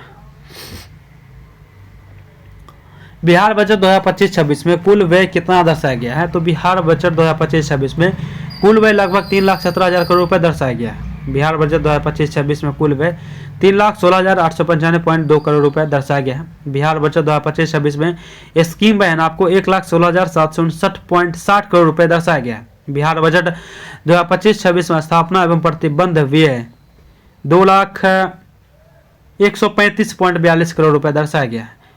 31 जो किए गए उपकार को मानता है उसके लिए एक सब हो जाएगा कृतज्ञ। अब एक कुछ अलग भी दिया है कि जो कुछ नहीं जानता है उसको आगे बोलेंगे। जिसके आर पार देखा जा सके पारदर्शी, जिस तक ना पहुंचा जा सके अगम्य, जिसके पास कुछ ना हो अकिंचन। इनमें से कौन शब्द आनंद का अनेकार्थी शब्द है? आनंद का अनेकार्थी शब्द खुशी, अंग, गोद, भाग, आलिंगन, संस्करण, भाग्य, पानी, जल, सम्मान, चमक, जो लज्जा, कनक, सोना, धतूरा, खंजूर, गेहूं।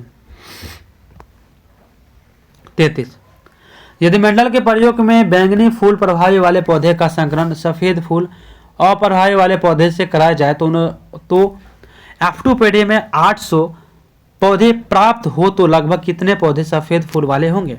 33 का जो आंसर डी हो जाएगा कि आपको हो जाएगा 200। यदि मंडल के प्रयोग में बैंगनी फूल प्रभावी वाले पौधे का संकरण सफेद फूल अप्रभावी वाले पौधे से कराया जाए तो F2 में 800 पौधे प्राप्त हो तो पीढ़ी में लगभग 200 पौधे सफेद फूलों वाले होंगे। यह एक संकर क्रॉस यानी मोनो हाइब्रिड क्रॉस है। F1 पीढ़ी में सभी पौधे विषम युग्मजी बैंगनी पीबी होंगे।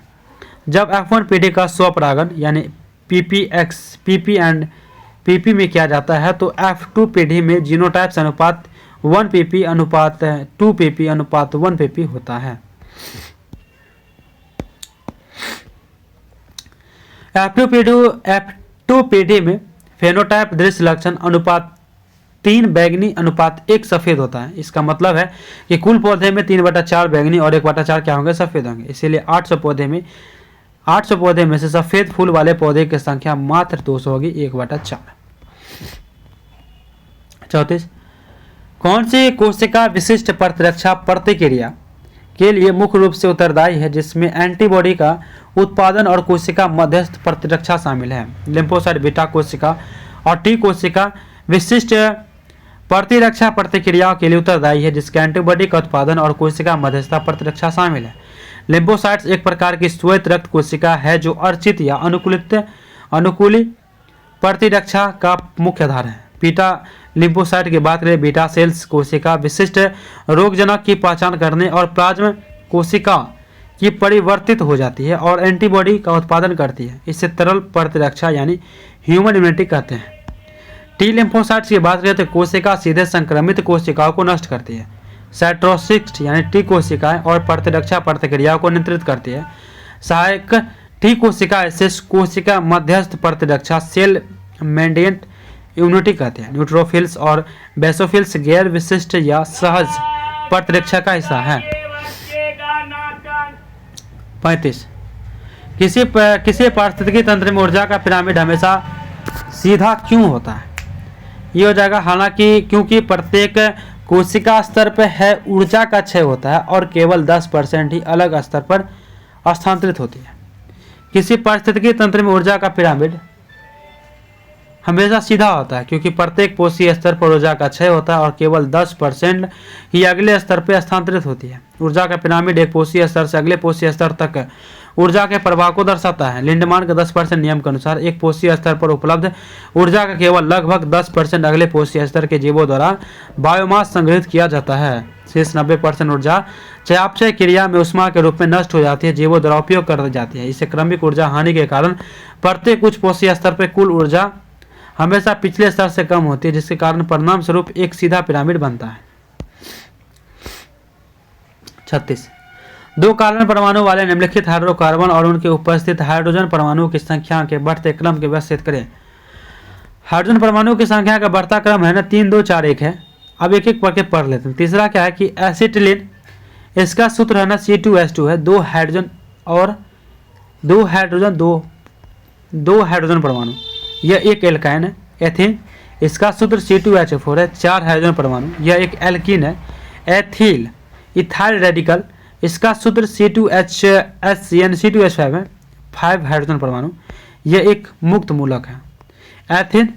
एथेन है, इसका सूत्र C2H6 है। इसमें 6 हाइड्रोजन परमाणु और यह एक एल्केन है। 37 निम्नलिखित में से कौन सा अभिक्रिया जो है रेडॉक्स अभिक्रिया है? केवल 2 और 4। रेडॉक्स अभिक्रिया वो होती है जिसमें एक अभिक्रिया का अभिकारक का ऑक्सीकरण और दूसरे का अपचयन होता है, अर्थात ऑक्सीकरण अवस्था में परिवर्तित होता है। 2H2 + O2 2H2, यहाँ क्या हो रहा है? H का ऑक्सीकरण हो रहा है O से और +1 ऑक्सीकरण O की 2 अपचयन हो जाती है। इसे रेडॉक्स अभिक्रिया कहते हैं। Zn + C2CuSO4 = ZnSO4 + Cu। यहाँ Zn की ऑक्सीकरण संख्या 0 से +2 ऑक्सीकरण और Cu की +2 से 0 ऑप्शन हो जाती है। यह एक रेडॉक्स विस्थापन अभिक्रिया है।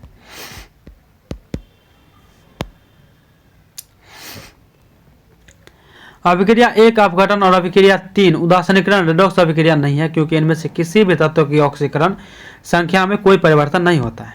38 नंबर है कि भारतीय सेना ने किस राज्य में समन्वय शक्ति अभ्यास 2025 प्रारंभ किया है? भारतीय सेना ने असम के तिनसुकिया जिले में समन्वय शक्ति अभ्यास 2025 प्रारंभ किया है। यह अभ्यास एक 10 दिवसीय सेना नागरिक एकीकरणीय अभ्यास है। इस अभ्यास का उद्देश्य सहयोग, सामंजस्य और आपसी समझ को बढ़ावा देना है। शक्ति अभ्यास 2025 में भारतीय सेना, भारतीय वायुसेना, पुलिस, खुफिया एजेंसी और जिला प्रशासन में शामिल है। 39 20 अगस्त 2025 को मध्यम दूरी की बैलिस्टिक मिसाइल अग्नि की किस श्रृंखला का सफलपूर्वक परीक्षण किया गया? 20 अगस्त 2025 को मध्यम दूरी की बैलिस्टिक मिसाइल अग्नि 5 का सफलतापूर्वक परीक्षण किया गया। यह एक मध्यम दूरी की बैलिस्टिक मिसाइल है जिसका ओडिशा के चांदीपुर स्थित एकीकृत परीक्षण केंद्र से सफलतापूर्वक परीक्षण किया गया। यह परीक्षण सामरिक बल कमान के अंतर्गत किया गया। डीआरडीओ द्वारा विकसित यह मिसाइल पूरी तरह से स्वदेशी तकनीक पर आधारित है। अग्नि 5 की मारक क्षमता 5000 किलोमीटर है, जिससे यह एशिया महाद्वीप के लगभग सभी देशों, यूरोप के कुछ हिस्सों तक आसानी से पहुंच सकती है। यह सतह से सतह पर मार करने वाली मध्यम दूरी की बैलिस्टिक मिसाइल है। इसका रेंज 500 किलोमीटर है। अग्नि 5 ये कुल वजन लगभग 50 टन है। अग्नि 5 का कुल वजन लगभग 50 टन। इसकी लंबाई 17 से 20 मीटर है। 40 भारत में नए प्रस्ताव के अंतर्गत जब जीएसटी का क्या कहते हैं, भारत में नए प्रस्ताव के अंतर्गत अब जीएसटी का कौन सा स्लैब लागू होगा, तो 5% और 18%। 21 अगस्त 2025 को जीएसटी दरों में सरलीकरण पर बनी मंत्रियों की समिति जीओएम ने भारत सरकार के प्रस्ताव को मंजूरी दी है। 15 अगस्त 2025 को प्रधानमंत्री नरेंद्र मोदी ने घोषणा की थी कि दीपावली तक नई दरें लागू करने की योजना है। 40% जीएसटी के दायरे में लग्जरी चीजें, महंगी कारें और तंबाकू उत्पादन समेत हानिकारक वस्तुएं आएगी। 22 सितंबर 2025 को 5% 18% जीएसटी स्लैब को लागू किया गया है।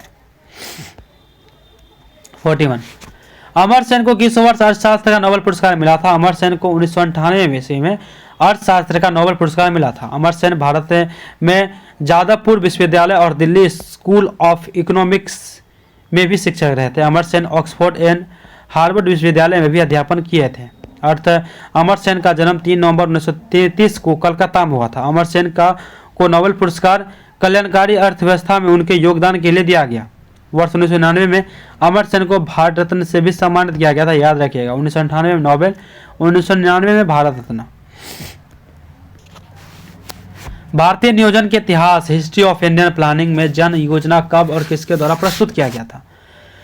भारतीय नियोजन के इतिहास में जन योजना को वर्ष 1945 ईस्वी में प्रसिद्ध साम्यवादी नेता M.N. रॉय द्वारा प्रस्तुत किया गया था। वर्ष 1944 ईस्वी में गांधीवादी नेता श्रीमन नारायण अग्रवाल द्वारा गांधीवादी योजना प्रस्तुत किया गया था। वर्ष 1950 ईस्वी में प्रमुख समाजवादी नेता जयप्रकाश नारायण द्वारा भारत में नियोजित विकास के लिए एक योजना प्रस्तुत की गई। सर्वोदय योजना इसे कहा गया। एम विश्वेश्वरैया ने सर्वप्रथम नियोजित अर्थव्यवस्था का विचार 1934 से अपनी पुस्तक प्लान्ड इकोनॉमी फॉर इंडिया में एम विश्वेश्वरैया ने भारत में नियोजित अर्थव्यवस्था का विचार दिया था। नियोजित अर्थव्यवस्था का राष्ट्रीय नियोजन समिति का गठन 1938 में जवाहरलाल नेहरू की अध्यक्षता में किया गया था। 43 भारत के पंचवर्षीय योजना के इतिहास में कौन सा पंचवर्षीय योजना अंतिम पंचवर्षीय योजना रही है? कौन सा? तो इसका हो जाएगा भारत के पंचवर्षीय योजना के इतिहास में 12वीं पंचवर्षीय योजना, जिसका टाइम पीरियड 12 से 17 था। 2012 से लेकर 2017 वो अंतिम था। 1 जनवरी 2015 को भारत सरकार द्वारा योजना आयोग के स्थान पर नीति आयोग का गठन किया गया। 1951 से 2017 के मध्य 12 पंचवर्षीय योजना, 5 एक वर्षीय योजना 1978 से लेकर 80 का संचालन किया गया। पंचवर्षीय योजना के केंद्रीकृत योजना थी। योजना आयोग के स्थान पर नीति आयोग संघात्मक प्रवृत्ति की है। 44 प्रोजेक्ट नेक्सस निम्न में से किसकी परियोजना है? Project nexus bank for international settlement परियोजना है। प्रोजेक्ट नेक्सस की संकल्पना bank for international settlement BIS के इन्वेंशन हब द्वारा की गई। प्रोजेक्ट नेक्सस का उद्देश्य विभिन्न घरेलू त्वरित भुगतान प्रणालियों को जोड़कर सीमा का भुगतान को बढ़ाना है। हाल ही में भारतीय reserve bank RBI project nexus में शामिल हो गया है।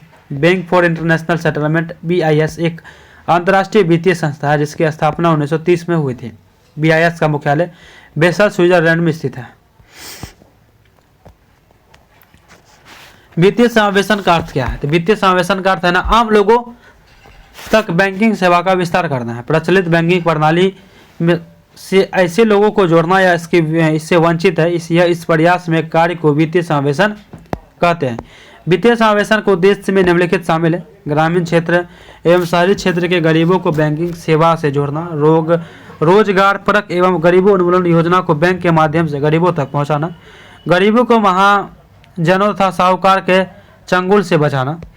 28 अगस्त 2014 को प्रधानमंत्री जन धन योजना प्रारंभ किया जाना। यह अपने तरह के विश्व की सबसे बड़ी वित्तीय समावेशी योजना है। इस योजना के अंतर्गत 56 करोड़ बैंक खाते में खोले गए 56 करोड़ बैंक खाते खोले गए। जन धन योजना वित्तीय समावेश क्या कहते हैं, एक श्रेष्ठ उदाहरण है।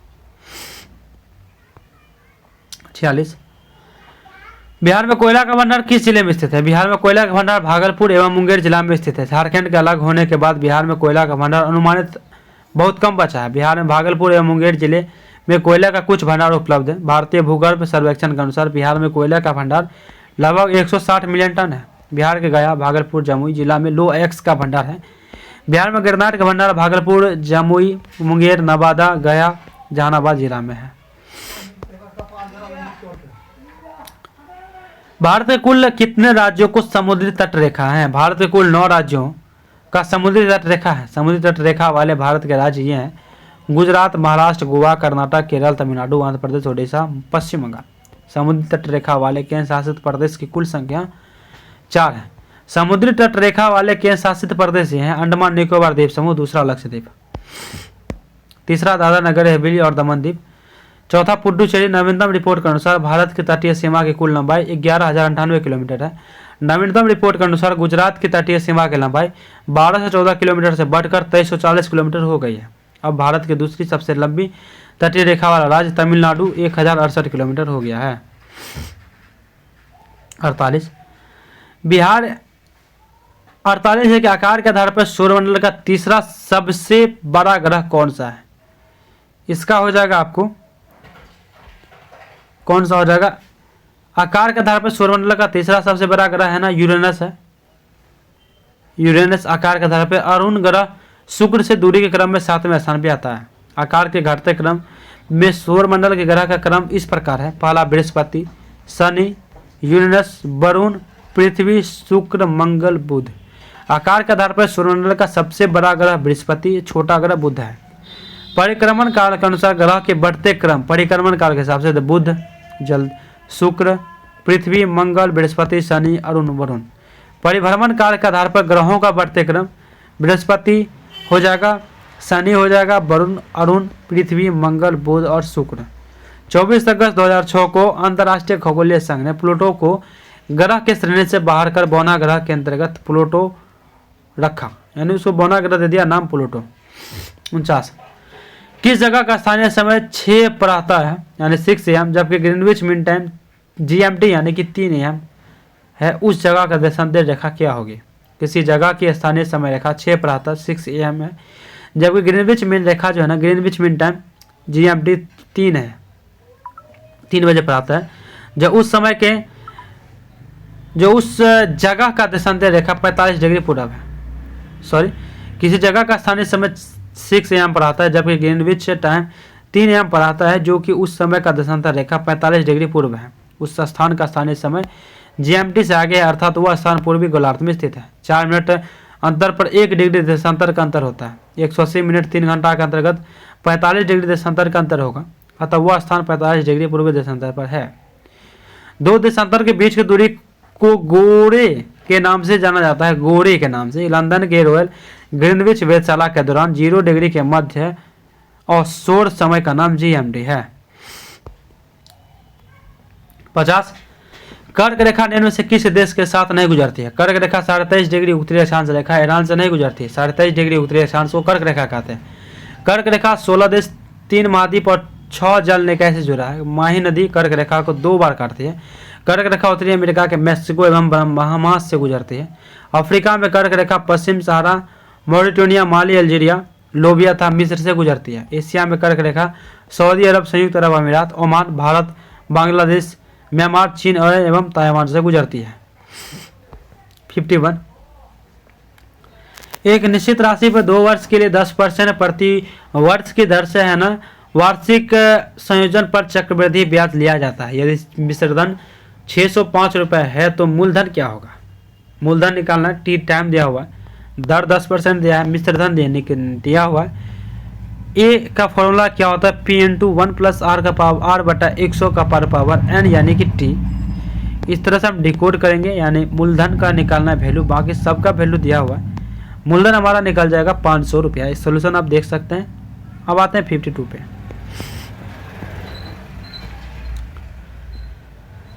यदि पुस्तक का अंकित मूल्य 5000 है, इसे 4000 में बेचा गया तो छूट ज्ञात करें। छूट बहुत ही आसान क्वेश्चन है, सिंपल, 1000 रुपये का छूट मिला। 53 यदि 4 ग्राम हाइड्रोजन गैस को 64 ग्राम ऑक्सीजन गैस के साथ पूर्णतः अभिक्रिया कराई जाए तो जल H2O का कितना द्रव्यमान बनेगा? 2H2O2 प्लस 2H2, इस तरह से हम निकालें 36 ग्राम 32 ग्राम, इस तरह से 4 ग्राम का ये बनेगा। 4 ग्राम हाइड्रोजन के साथ केवल 32 ग्राम ऑक्सीजन ही अभिक्रिया करेगा तथा 36 ग्राम H2O उत्पन्न करेगा। यदि 64 ग्राम O2 इसे प्रदान किए गए जाए तो ऑक्सीजन के अधिक में अभिक्रिया होगी, लेकिन H2O उत्पाद 36 ग्राम ही निर्मित होगा।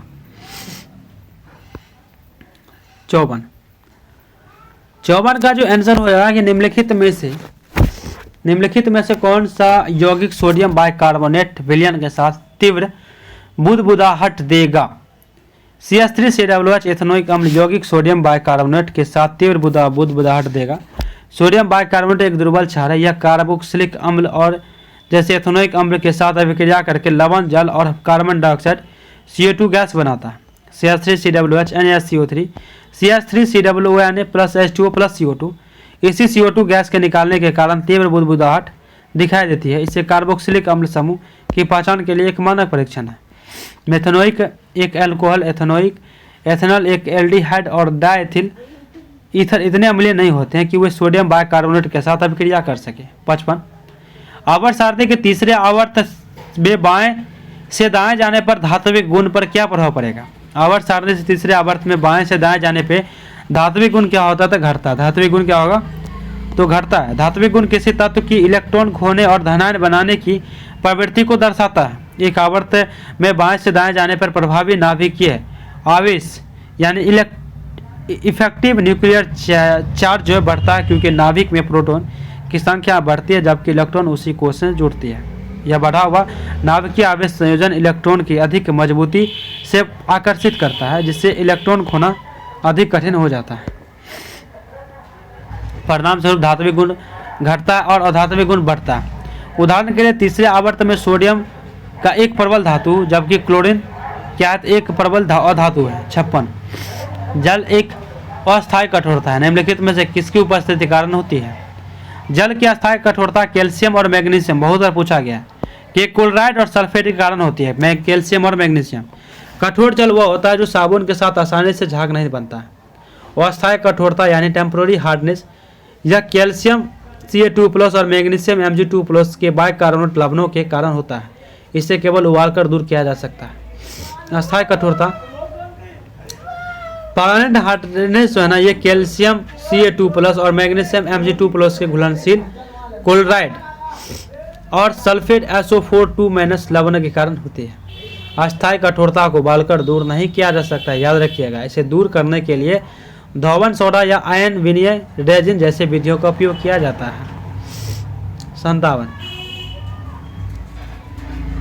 इसका ना कथन का क्वेश्चन है, डायरेक्ट पढ़ लेते हैं। लेंस सूत्र का उपयोग करके किसी भी प्रतिबिंब की प्रकृति और स्थिति ज्ञात करने के लिए निम्नलिखित चरणों का तार्किक क्रम हो जाएगा 2 1 3 4।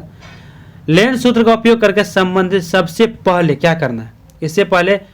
इसमें सबसे पहले है ना, समस्या में दिए गए मानों जैसे कि वस्तु की दूरी u, फोकस दूरी f पहचानना और चिन्ह परिपाटी साइन कन्वेंशन जैसे कि आपतित प्रकाश की दिशा में दूरीय घनात्मक लागू करना महत्वपूर्ण है।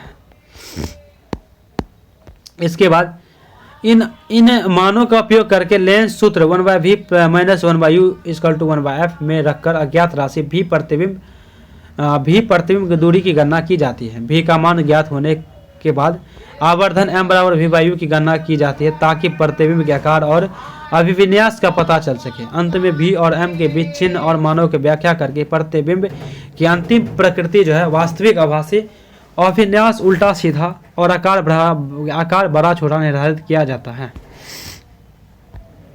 58 मिस यूनिवर्स इंडिया 2025 का खिताब मनिका विश्वकर्मा ने जीती, इनका संबंध किस राज्य से है? मिस यूनिवर्स इंडिया 2025 का खिताब मनिका विश्वकर्मा ने जीती, इनका संबंध राजस्थान से है। वे राजस्थान के श्री गंगानगर के रहने वाली है। वह पॉलिटिकल साइंस और इकोनॉमिक्स में BA की छात्रा है। इस प्रतियोगिता के आयोजन जयपुर राजस्थान में किया गया। पहली रनअप तान्या शर्मा एवं दूसरी रनअप महक ढेंगरा चुने गए। मनिका विश्वकर्मा मिस यूनिवर्स 2025 प्रतियोगिता में भारत का प्रतिनिधित्व करेगी। यह प्रतियोगी 21 नवंबर 2025 को थाईलैंड में होगी। भारत के पूर्व मिस यूनिवर्स विजेता हैं सुष्मिता सेन। सुष्मिता सेन 1994, लारा दत्ता जो 2000 में जीती, और हरनाथ संधू जो कि 2021 में जीती है। 59 Harun India most valuable family business report 2025 के अनुसार दूसरे स्थान पर कौन है? Harun India most valuable family business report 2025 के अनुसार दूसरे स्थान पर बिरला परिवार है। Harun India most valuable family business report 2025 के अनुसार अंबानी परिवार ने लगातार दूसरे वर्ष शीर्ष स्थान पर हासिल किया है। अंबानी परिवार की कुल संपत्ति है ना 28.2 लाख करोड़ रुपए है। इनकी संपत्ति भारत के जीडीपी का लगभग 12वां भाग है। बिरला परिवार 6.5 लाख करोड़ के मूल्यांकन के साथ दूसरे एवं जिंदाल परिवार 5.7 लाख करोड़ के साथ तीसरे स्थान पर है। भारत के शीर्ष अमीर परिवार की सूची इस प्रकार है: Ambani 28.2, Birla 6.5, Jindal 5.7, Bajaj 5.6, Mahindra 5.4। 60 Indian film festival of Melbourne IFFM 2025 में सर्वश्रेष्ठ फिल्म का पुरस्कार किसने जीता है? Indian film festival of Melbourne IFFF 2025 में सर्वश्रेष्ठ फिल्म का पुरस्कार होम ब्राउन ने जीता है। नीरज धायवान की नवीनतम फिल्म ने 15 अगस्त 2025 को सर्वश्रेष्ठ फिल्म और सर्वश्रेष्ठ निर्देशक का पुरस्कार जीता है। इस फिल्म के मुख्य कलाकार ईशान खट्टर, विशाल जेठवा और जाह्नवी कपूर हैं। इस फिल्म में कौन है? इस फिल्म में अपनेपन, विस्थापन और घर लौटने की भावनात्मक जटिलताओं से भरी कहानी को पर्दे पर दर्शाया गया है। सर्वश्रेष्ठ फिल्म पुरस्कार होम ब्राउन ने जीता है। 61 भूपट्टी में ऑक्सीजन की उपस्थिति लगभग कितना प्रतिशत है? कितना है? 47%। भूपट्टी में पाए जाने वाले मुख्य तत्व ऑक्सीजन, सिलिकॉन, एल्युमिनियम, लोहा, कैल्शियम, सोडियम, पोटेशियम एवं मैग्नीशियम है। भूपट्टी में सबसे अधिक मात्रा में ऑक्सीजन है। और भूपट्टी पे क्या है, एक बार बुक से पढ़ना पड़ेगा क्योंकि थोड़ा सा ब्लर दिख रहा है। 61 का क्वेश्चन था आपका, 61 का, ठीक है, 61 का देखते हैं एक्सप्लेनेशन में क्या कह रहा है कि भूपट्टी में पाए जाने वाले मुख्य तत्व ऑक्सीजन, सिलिकॉन, एल्युमिनियम, लोहा, कैल्शियम, सोडियम, पोटेशियम एवं मैग्नीशियम है। आगे है कि भूपट्टी का सबसे अधिक मात्रा ऑक्सीजन का है और भूपट्टी के भार का 46.66% ऑक्सीजन ही है। 46.66%।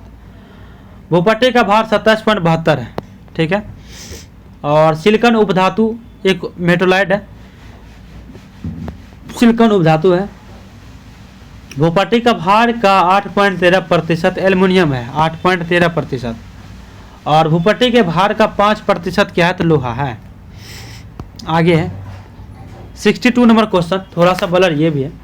निम्न में से कौन पुनः रूपांतरित चट्टान का उदाहरण है? तो शिस्ट तथा फाइलाइट, ये दोनों चट्टान जो है ना पुनः रूपांतरित चट्टाने हैं। उसके बाद है कि जब किसी रूपांतरित चट्टान फिर से रूपांतरित होकर नया रूपांतरित चट्टान बनता है तो उसे पुनः रूपांतरित चट्टान कहा जाता है। रूपांतरित चट्टान स्लेट का रूपांतरण होकर शिस्ट रूपांतरित चट्टान बनता है। शिस्ट रूपांतरित चट्टान का रूपांतरण होकर फाइलाइट चट्टान बनती है। अपसादी चट्टान सेल से रूपांतरित होकर स्लेट रूपांतरित चट्टान बनती है। सेल, स्लेट, शिस्ट, फाइलाइट क्या बनता है? इस तरह का सीरीज दिया हुआ कि पहले होगा सेल जो कि अपसादी चट्टान है, ये बनेगा स्लेट, फिर ये बनेगा शिस्ट, ये बन जाएगा, उसके बाद क्या बनेगा लास्ट में? फाइलाइट। 63 निम्न में से किसे लेड और थंडरबोल्ट कहा जाता है? भूटान को लेड और थंडरबोल्ट कहा जाता है। भूटान को हिमालय की ओर से आने वाली तूफानी हवाओं के कारण भूटान को लेड ऑफ थंडरबोल्ट कहा जाता है। न्यूजीलैंड को दक्षिण का अमेरिकन कहा जाता है। ऑस्ट्रेलिया को कंगारुओं का देश कहा जाता है। वेनिस को एड्रियाटिक की रानी कहा जाता है। रोम का पोप शहर कहा जाता है। रोम को पोप का शहर कहा जाता है। बहरीन को मोतियों का द्वीप कहा जाता है। थाईलैंड को सफेद हाथियों का देश कहा जाता है। भारतीय संविधान के किन अनुच्छेदों के अंतर्गत मौलिक अधिकार नहीं था? भारतीय संविधान के अनुच्छेद 12 से 35 के अंतर्गत मौलिक अधिकार नहीं था। संविधान के भाग 3 अनुच्छेद 12 से लेकर 35 तक मूल अधिकारों का विवरण है। इस संबंध में संविधान निर्माता अमेरिकी संविधान यानी अधिकार के विधेयक से प्रभावित थे। मूल रूप से संविधान ने 7 मौलिक अधिकार प्रदान किए थे। समता का अधिकार 14 से 18, स्वतंत्रता का अधिकार 19 से 20, शोषण के विरुद्ध अधिकार अनुच्छेद 23 से 24, धर्म की स्वतंत्रता का अधिकार 25 से 28, संस्कृति और शिक्षा का अधिकार 29 से 30 संपत्ति का अधिकार अनुच्छेद 31, संवैधानिक उपचारों का अधिकार अनुच्छेद 32, संपत्ति का स्वतंत्रता का अधिकार, संपत्ति की स्वतंत्रता अनुच्छेद 19 के 1 का ई और संपत्ति के अधिकार अनुच्छेद 31 को 44वां संविधान संशोधन अधिनियम 1978 के द्वारा मूल अधिकारों की सूची से हटा दिया गया। इसे संविधान के भाग 12 में अनुच्छेद 300 के क के तहत कानूनी अधिकार बना दिया गया। इस तरह वर्तमान 6 मूल अधिकार हैं। 65 है कि कोणार्क का सूर्य मंदिर जो है ना वो कहाँ पे है, तो आपको सभी को पता है कोणार्क का सूर्य मंदिर जो है वो उड़ीसा राज्य में है। कोणार्क नृत्य महोत्सव का आयोजन फरवरी माह में किया जाता है प्रतिवर्ष। ओडिशा के जगदामपुरी में भगवान जगन्नाथ की रथ यात्रा का उत्सव पारंपरिक रीति के साथ बड़ी धूमधाम से मनाया जाता है। कोंग चियांगबा मणिपुर के मेतई समुदाय द्वारा जुलाई में आयोजित की जाने वाली रथ यात्रा है। उगादी कर्नाटक, आंध्र प्रदेश और तेलंगाना के लोगों द्वारा मनाया जाने वाला एक महत्वपूर्ण त्यौहार है। अतुवेला महोत्सव फलमकामु भगवती मंदिर वडपार वायकोम केरल में मनाया जाने वाला एक जल महोत्सव है। ठीक है। 66 का क्वेश्चन है क्या कि फिल्म स्लमडॉग मिलियनेयर्स के लिए गीतों के भारतीय संगीतकार का नाम बताइए। इसका जो हो जाएगा ना, फिल्म स्लमडॉग मिलियनेयर्स फिल्म के लिए गीतों के भारतीय संगीतकार का नाम ए आर रहमान। लोकप्रिय संगीत निर्देशक ए आर रहमान को 2 अकादमी पुरस्कार, एक स्लमडॉग मिलियनेयर फिल्म के सर्वश्रेष्ठ मूल स्कोर के लिए, दूसरा फिल्म के व्यापक रूप से लोकप्रिय वैश्विक सर्वश्रेष्ठ मूल गीत जय हो के लिए जीते हैं। वर्ष 2010 में भारत सरकार ने ए आर रहमान को देश के तीसरे सबसे बड़े नागरिक पुरस्कार पद्म भूषण से सम्मानित किया। और रूबरू गीत को 2005 में रंग दे बसंती नामक फिल्म के लिए ए आर रहमान द्वारा रचा गया। वंदे मातरम गीत की कंपोजिशन 1997 ईस्वी में ए आर रहमान द्वारा की गई। ए आर रहमान एक भारतीय फिल्म संगीतकार, रिकॉर्ड निर्माता, गायक और गीतकार हैं। 67 भारतीय स्रोत में किस ईरानी मूल के समूह को शक पहलव के नाम से जाना जाता है? भारतीय स्रोत के पार्थियन ईरानी मूल के समूह को शक पहलव के नाम से जाना जाता है। शक मूलतः सीरिया के उत्तर में निवास करने वाले थे। शक बोलन दर्रे में भारत में आए थे। भारतीय स्रोत में शकों को सिथियन कहा गया है। शक 5 राजाओं में विभक्त थे। अफगानिस्तान में, मथुरा में और ऊपरी दक्कन में, पंजाब में राजधानी तक्षशिला, पश्चिमी भारत के नासिक में। पार्थियन लोगों का मूल निवास स्थान कहाँ था? ईरान था। पश्चिमोत्तर भारत में शकों के आधिपत्य के बाद पार्थियन लोगों का आधिपत्य हुआ था। भारत में पार्थियन साम्राज्य का वास्तविक संस्थापक है ना मिथ्रेडस प्रथम था। पहलव वंश का सर्वाधिक शक्तिशाली शासक गोंडोफर्नेज 20 से 41 ईस्वी था। कुषाणों ने पार्थियन शासक का अंत कर स्वयं की सत्ता स्थापित की। उन्हें चू यू की और तेजेरियन तोखरी भी कहा जाता है। कुषाण का मूल निवास रहना स्थान चीन की सीमा पर स्थित चीनी तुर्किस्तान था। मौर्योत्तर काल में भारत की उत्तरी पश्चिमी सीमा पर लगातार हमले हुए। पहला आक्रमण हिंदू यूनानी या बैक्टीरिया यूनानी द्वारा किया गया था। इंडो ग्रीक की भारतीय विजय का इतिहासकार यूथेडेमस के शक्तिशाली पुत्र डेमेट्रियस प्रथम के समय में ही प्रारंभ हुआ था। 68 इसका है कि लॉर्ड हार्डिंग की हत्या का प्रयास किस क्रांतिकारी नेता ने किया था? लॉर्ड हार्डिंग की हत्या का प्रयास रास बिहारी बोस क्रांतिकारी नेता ने किया था। 27 सितंबर 1912 को दिल्ली सेंट केस रचा गया था। वायसराय हार्डिंग जिस समय पहले परिवार के साथ समारोह में भाग लेने के लिए दिल्ली में प्रवेश कर रहा था, उस समय चांदनी चौक में उनके जुलूस पर बम फेंका गया, जिससे हार्डिंग घायल हो गए। इस कार्य को रास बिहारी बोस एवं सचिन नाथ सन्याल के नेतृत्व में बसंत कुमार विश्वास, मास्टर अमीर चंद्र अवध बिहारी एवं बाल मुकुंद ने अंजाम दिए थे। बाद में इन चारों पर दिल्ली सेनेट केस चला गया था। इसी केस के तहत इनको फांसी दे दी गई थी। वायसराय लॉर्ड हार्डिंग ने 12 दिसंबर 1911 ईस्वी को दिल्ली में भव्य दरबार का आयोजन इंग्लैंड के सम्राट जॉर्ज पंचम और रानी मैरी के स्वागत में किया गया। मेरठ संयंत्र केस 1929 से 33 के समस्त संचार में चर्चा में हुई थी। मेरठ संयंत्र केस और अभियुक्त के समर्थन में Albert Einstein, H.G. Wells, Harold Laski तथा रूजवेल्ट ने सहानुभूति टिप्पणी भी की थी। सहानुभूति टिप्पणी भी ये किए थे। ठीक है, आगे कम्युनिस्टों के बढ़ते प्रभाव को रोकने के लिए कानपुर में एक संयंत्र को आधार बनाकर कुछ कम्युनिस्टों पर मुकदमा चलाया गया, जिसे कानपुर संयंत्र केस 1924 कहा गया, कानपुर संयंत्र केस 1924 कहा गया।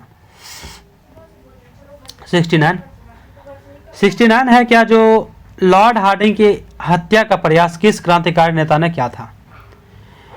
गरीब कल्याण रोजगार अभियान 2020 में भारत के प्रधानमंत्री द्वारा शुरू किया गया था। कोविड-19 महामारी के चलते प्रवासी मजदूरों के समक्ष उत्पन्न रोजगार की समस्या को ध्यान में रखते हुए प्रधानमंत्री नरेंद्र मोदी द्वारा 20 जून 2020 को गरीब कल्याण रोजगार अभियान की शुरुआत की गई थी। इस अभियान की शुरुआत प्रधानमंत्री द्वारा वीडियो कॉन्फ्रेंस के माध्यम से बिहार के खगड़िया जिले के ग्राम तेलिहार में की गई थी, ग्राम तेलिहार से की गई थी। यह 125 दिनों का अभियान था जिसे मिशन मोड के रूप में संचालित किया गया था। इस अभियान में 6 राज्य बिहार, उत्तर प्रदेश, मध्य प्रदेश, राजस्थान, झारखंड तथा ओडिशा को शामिल 116 जिलों में किया गया है। प्रधानमंत्री विश्वकर्मा योजना 17 सितंबर 2023 को कारीगरों और शिल्पकारों के ध्यान में रखकर लाया गया था। बेटी बचाओ बेटी पढ़ाओ अभियान के तहत प्रधानमंत्री नरेंद्र मोदी ने 22 जनवरी 2015 में सुकन्या समृद्धि योजना की शुरुआत की थी। प्रधानमंत्री सुरक्षा बीमा योजना की शुरुआत 9 मई 2015 को प्रधानमंत्री मोदी ने किया। 70 नंबर क्वेश्चन है कि निम्नलिखित में से कौन सा स्थल सिंधु घाटी सभ्यता से संबंधित है? मोहनजोदारो स्थल सिंधु घाटी सभ्यता से संबंधित है। मोहनजोदारो सिंधी भाषा के मृतकों का टीला होता है। यह पाकिस्तान के लड़कना जिले में सिंधु नदी के दाएं तट पर स्थित है।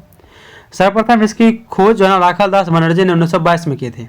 मोहनजोदारो के शासन व्यवस्था राजतंत्रात्मक न होकर संभवतः जनतंत्रात्मक थी। बृहद स्नानागार मोहनजोदारो की सर्वाधिक महत्वपूर्ण सार्वजनिक स्थल था। तांबे तथा टीन को मिलाकर हड़प्पावासी कांसे का निर्माण करते थे।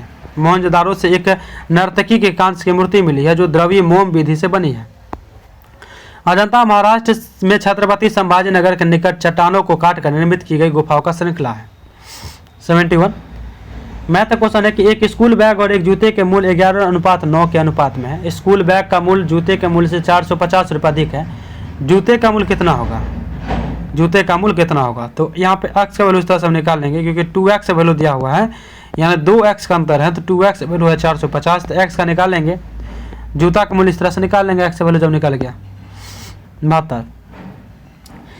ए एक काम को 15 दिन में करता है, बी उस काम को 25 दिन में करता है, तो ठीक है। बी उस काम को 25 दिन में करता है, ए और बी मिलकर उस काम को कितना दिन में करेंगे? बहुत ही आसान क्वेश्चन है। दक्षता पहले निकाल लेंगे, इनके स्पीड निकाल लेंगे, इस तरह से निकालेंगे तो 9.3/8 दिन आएगा 73। कथन का क्वेश्चन है, डायरेक्ट पढ़ लेते हैं। डी सही है। समांतर संयोजन में सभी घटकों के सिरे पर विभवांतर स्रोत के विभवांतर भी के बराबर होता है। ओम के नियम I=V/R के अनुसार समान वोल्टेज पर जिस प्रतिरोधक का प्रतिरोध कम होता है उससे अधिक धारा प्रवाहित होती है। चूँकि R2 R1 होता है इसीलिए R2 से बहने वाली धारा अधिक होगी। समांतर में तुल्य प्रतिरोध R इक्विवेलेंट हमेशा सबसे छोटे व्यक्तित्व प्रतिरोध से भी छोटा होता है। इसका सूत्र 1/R इक्वेशन 1/R1 + 1/R2 है। किरचॉफ के संधि के अनुसार स्रोत से निकलने वाली कुल धारा प्रत्येक शाखा में बहने वाली धाराएं I1 और I2 के योग के बराबर होती है। I टोटल क्या होगी? तो I1 + I2 होती है। कुछ लागत 60 होती है। कुछ लागत U यानी पावर टाइम आवर में 1000 इंटू कुल दिन 1 यूनिट का दाम होता है टोटल। इस तरह से क्या हो जाएगा? 60 रुपये। 74 आपको बिजली बिल निकालना था कि इतना रुपये उठेगा। 75 हीरे की चमक और ऑप्टिकल फाइबर का कार्य सिद्धांत किस प्रक्रिया की घटना पर आधारित है? हीरे की चमक, ऑप्टिकल फाइबर का कार्य सिद्धांत, ये दोनों है ना प्रकाश के टोटल इन्फ्लुएंस पर आधारित है। पूर्ण आंतरिक परावर्तन यानी TIR तब होता है जब प्रकाश की किरण एक सघन माध्यम से विरल माध्यम में जाती है। और आपतन कोण क्रांतिक कोण से अधिक होता है। उस बात है कि हीरे की चमक, हीरे की क्रांतिक कोण बहुत कम लगभग 24.4 डिग्री होती है। जब प्रकाश हीरे में प्रवेश करता है तो इसे बाहर निकलने से पहले कई सतह पर पूर्ण आंतरिक परावर्तन से गुजरता है जिससे हीरा अत्यधिक चमकदार दिखाई देता है। ऑप्टिकल फाइबर में प्रकाश संकेतों को कोण उच्च अपवर्तनांक के अंदर भेजा जाता है। ये संकेत क्या करते हैं? फ्लोटिंग कम अपवर्तनांक की सतह से बार बार पूर्ण आंतरिक परावर्तन करते हुए लंबी दूरी तक बिना ऊर्जा हानि की यात्रा करते हैं। यह घटना मिराज या मरीचिका के निर्माण के लिए भी जिम्मेदार है। 76 है ना, 76 क्वेश्चन आपका है कि 2 kg द्रव्यमान की एक पिस्तौल, 20 ग्राम द्रव्यमान की एक गोली 150 मीटर प्रति सेकेंड के क्षैतिज वेग से दागे जाती है। पिस्तौल का प्रतिक्षेप वेग और क्या कहते हैं रिकॉल वेलोसिटी क्या होगा? तो पिस्तौल का प्रतिक्षेप यानी 1.5 मीटर प्रति सेकेंड है। संवेग संरक्षण के सिद्धांत के अनुसार जो है इस तरह से हम निकालेंगे तो क्या आ जाएगा -1.5 मीटर प्रति सेकेंड स्क्वायर, मतलब इनवर्स। 77 जब किसी घरेलू परिपथ में विद्युतमय तार यानी लाइव वायर को उदासीन तार के सीधे संपर्क में आ जाते हैं तो किसके कारण क्या होता है? जब किसी घरेलू परिपथ में विद्युतमय तार और उदासीन तार सीधे संपर्क में आ जाते हैं तो इस घटना को लघु पतन शॉर्ट सर्किट कहते हैं। लघु पतन तब होता है जब विद्युतमय और उदासीन तार सीधे संपर्क में आ जाते हैं, या तो इंसुलेशन खराब होने के कारण या किसी खराबी कारण। इस स्थिति में परिपथ का प्रतिरोध लगभग शून्य हो जाता है। ओम के नियम I/V/R के अनुसार प्रतिरोध बहुत कम होने पर धारा का मान क्या होता है? अत्यधिक बढ़ जाता है। अत्यधिक धारा प्रवाह के कारण तार बहुत गर्म हो जाता है जिससे आग लगने का भी खतरा होता है।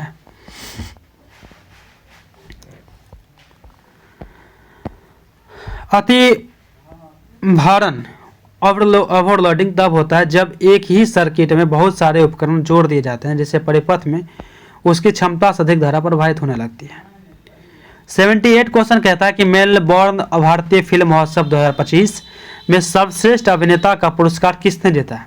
मेलबोर्न भारतीय फिल्म महोत्सव 2025 में सर्वश्रेष्ठ अभिनेता का पुरस्कार अभिषेक बच्चन ने जीता है। IFFS 2025 में सर्वश्रेष्ठ अभिनेता सीरीज का पुरस्कार जयदीप आहलावत को पाताल लोक सीजन 2 के लिए दिया गया। मेलबोर्न भारतीय फिल्म महोत्सव IFFM 2025 के पुरस्कार विजेताओं की सूची इस प्रकार है। फिल्म आपको हो जाएगा फिल्म होम बाउंड, निर्देशक नीरज धायवान, अभिनेता Abhishek Bachchan, I want to talk, अभिनेत्री Geeta Kailasam, web series black warrant, अभिनेता सीरीज जयदीप आहलावत पाताल लोक सीजन 2 और अभिनेत्री निमैसा साजन डब्बा कॉटल। IFFS की स्थापना 2010 में की गई थी। यह महोत्सव प्रत्येक वर्ष मेलबोर्न ऑस्ट्रेलिया में किया गया। मेलबोर्न भारतीय फिल्म महोत्सव का उद्देश्य भारतीय सिनेमा के विविधताओं को अंतर्राष्ट्रीय मेज पर प्रस्तुत करना है। भारत का पहला पूर्णतः महिला संचालित स्वच्छ स्ट्रीट फूड हब पाओली का उद्घाटन कहाँ किया गया है? भारत का पहला पूर्णतः महिला संचालित स्वच्छ स्ट्रीट फूड हब पाओली का उद्घाटन मुंबई में किया गया है। इसका संचालन स्वयं सहायता समूह SHG की महिला द्वारा की जाएगी। SHG की महिलाओं ने 7 सुरक्षा प्रशिक्षण एवं परमाणु FOACTAC कार्यक्रम के तहत प्रशिक्षण प्राप्त किया है और अब वे स्वयं सुरक्षित और स्वास्थ्यकर खाद्य व्यवसाय चलाने में सक्षम है। इस पहल में महिलाओं को आजीविका के सम्मानजनक साधन प्रदान करने के साथ साथ स्थानीय उद्यमिता को मजबूत किया है। स्वच्छ स्ट्रीट फूड हब खाद्य सुरक्षा, महिला सशक्तिकरण और समुदाय के विकास का एक बेहतरीन मिश्रण है। 80 बिहार में पहली बार 12वीं एशिया कप पुरुष हॉकी 2025 का मेजबान कौन किया? और उसका शुभांकर। बिहार में पहली बार 12वीं एशियाई कप पुरुष हॉकी 2025 का आयोजन किया गया। इसका आयोजन कहाँ हुआ? बिहार में। हीरो एशिया कप का आधिकारिक शुभंकर चांदबाग है और जो साहस, पूर्ति और कोहल का प्रतीक है, जिसे भारत के राष्ट्रीय पशु बाघ के रूप में दर्शाया गया है। इस शुभंकर के लाल टोपी ऊर्जा और शक्ति का द्योतक है, जबकि जादूगर टोपी हॉकी के जादूगर मेजर ध्यानचंद को समर्पित है।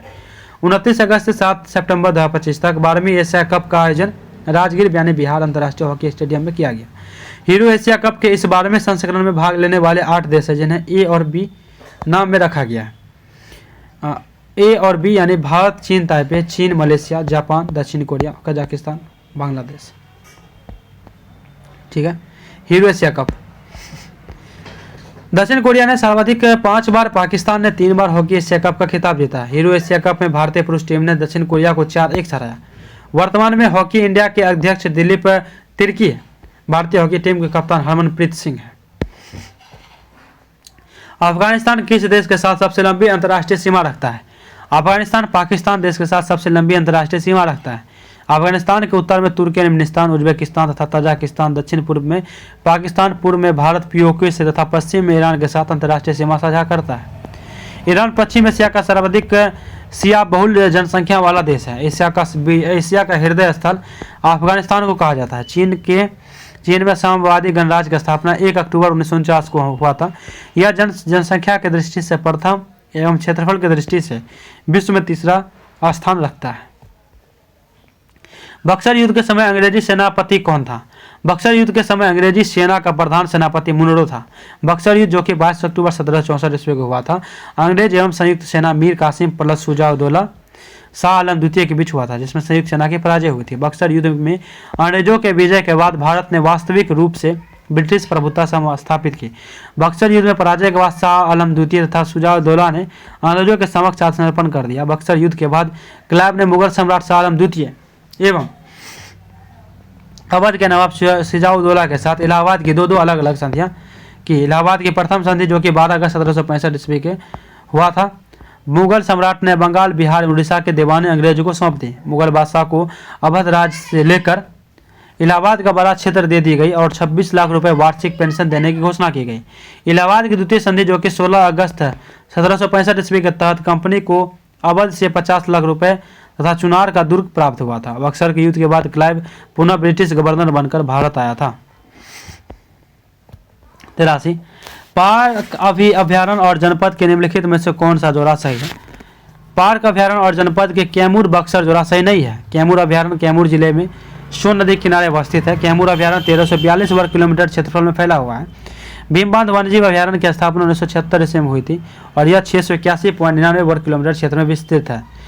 नागी नकटी डैम को पक्षी अभ्यारण्य स्थापना 25 फरवरी 1984 में ईस्वी में हुई थी। बिहार में किस वर्ष बर्खास्त आंदोलन प्रारंभ हुआ था? 1936 में बर्खास्त आंदोलन प्रारंभ हुआ था, जो कि बिहार में बर्खास्त आंदोलन 1936 में कारिंदन शर्मा के नेतृत्व में मुंगेर के बढ़िया टाल से प्रारंभ हुआ था। बर्खास्त आंदोलन किसानों द्वारा जमींदारी उन्मूलन तथा बर्खास्त भूमि की वापसी की मांग को लेकर हुआ था। बर्खास्त भूमि उसे कहते हैं जिसे किसानों ने मंदी या प्राकृतिक आपदा के कारण लगा न देने पाने के कारण जमींदार को दे दी गई थी। बिहार में 3 प्रकार की भूमि का वर्णन मिलता है। बर्खास्त भूमि को जमींदार और अस्थायी काश्तकार को विभिन्न दरों को प्रतिवर्ष किराए पर देते हैं। रैयत भूमि की अस्थायी काश्तकार भूमि भी थी। जिसती भूमि जमींदार की स्वयं की भूमि थी, जिस पर खेतीहरी मजदूर काम करते थे। 85 भारत में भारतीयों के नारा इनमें से किसने दिया था? दयानंद सरस्वती ने।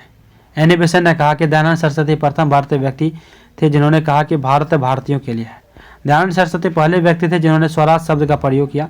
उन्हें भारत का मार्टिन लूथर किंग कहा जाता है। दयानंद सरस्वती 1875 ईस्वी में बम्बई में आए। बम्बई में आर्य समाज की स्थापना की। वहीं वेदों की और लौटों का भी नारा दिया था। आर्य समाज को वैलेंटाइन शिरोल ने भारतीय अशांति का जनक कहा। समाज के विशेष में दयानंद ने 1867 में हरिद्वार कुंभ में पाखंड खंडनी पताका फहराकर हिंदू धर्म में व्याप्त अंधविश्वासों तथा बुराइयों के विरुद्ध आवाज उठाई। दयानंद सरस्वती ने सत्यार्थ प्रकाश एवं वेदभास की रचना की थी। दयानंद सरस्वती पहले व्यक्ति थे जिन्होंने हिंदी भाषा को राष्ट्रभाषा कहा था। आर्य समाज देश की पहली संस्था थी जिसने अनाथालय विधवा आश्रम खोले थे। 86 चटगांव शस्त्रागार हमला किसने संगठित किया? चटगांव शस्त्रागार हमला सूर्यसेन ने संगठित किया। सूर्यसेन चटगांव के राष्ट्रीय विद्यालय में शिक्षक थे। उन्हें लोग प्यार से मास्टरदा कहते थे। चटगांव शस्त्रागार लूटकांड 18 अप्रैल 1930 को हुआ था। इसमें शामिल सदस्य लोकीनाथ बाउल, अनंत सिंह, गणेश घोष, कल्पना दत्त थे। सूर्यसेन ने इंडियन रिपब्लिक आर्मी नाम से एक गुट तैयार किया। इसी गुट ने चटगांव शस्त्रागार को लूटा था। सूर्यसेन एवं कल्पना दत्त को 16 फरवरी 1933 को गिरफ्तार कर दिया गया तथा कल्पना दत्त को आजीवन कारावास एवं सूर्यसेन को 12 जनवरी 1934 को फांसी दे दी गई। चटगांव इंडियन रिपब्लिक आर्मी में जुड़े मुस्लिम सदस्य सतार मीर, अहमद फकीर मियाँ, तुन मियाँ आदि थे। 87 लोकनायक की उपाधि किसे दी गई थी? तो आपको पता है कि जयप्रकाश नारायण को दी गई थी। जयप्रकाश नारायण एक महान स्वतंत्रता सेनानी तथा समाजवादी विचार के पोषक थे। जयप्रकाश नारायण 1921 में गांधी के असहयोग आंदोलन में इन्होंने पढ़ाई छोड़कर सक्रिय भाग लिया। 1934 में जेपी नारायण ने आचार्य नरेंद्र देव के साथ मिलकर एक पार्टी कांग्रेस समाजवादी पार्टी की स्थापना की थी। 1942 में जयप्रकाश नारायण को भारत छोड़ो आंदोलन में भाग लेने के कारण हजारीबाग जेल में रखा गया था। 9 नवंबर 1942 को जेल की दीवार भागकर राजविलास जंगल में नेपाल में आज़ाद रास्ता का गठन कर ब्रिटिश सरकार का सशक्त विरोध करना प्रारंभ किया। संपूर्ण क्रांति सप्त क्रांति जेपी द्वारा 1974 में प्रारंभ किया गया था। जयप्रकाश नारायण का जन्म 11 अक्टूबर 1902 ईस्वी में सिताबदरिया सारण बिहार में एक कायस्थ परिवार में हुआ था। जयप्रकाश नारायण का पुस्तक है वाई सोशलिज्म 88। पुनः समझौता कब हस्ताक्षरित किया गया? 24 सितंबर 1932 को। मदन मोहन मालवीय, डॉक्टर राजेंद्र प्रसाद, पुरुषोत्तम दास और सी राजगोपालाचारी आदि के प्रयत्नों से 24 सितंबर 1932 को गांधी जी और दलित नेता अंबेडकर के साथ मध्य पुनः समझौता हुआ। इस समझौते द्वारा केंद्रीय विधायिका मंडल में दलितों को 11% के स्थान पर 18% आरक्षण दिया गया। पुनः पैक्ट के अनुसार दलितों के लिए पृथक निर्वाचन व्यवस्था समाप्त कर दी गई तथा विभिन्न प्रांतीय विधानमंडलों में दलित वर्गों के लिए सीटों की संख्या 71 से बढ़कर 147 आरक्षित की गई। ठीक है।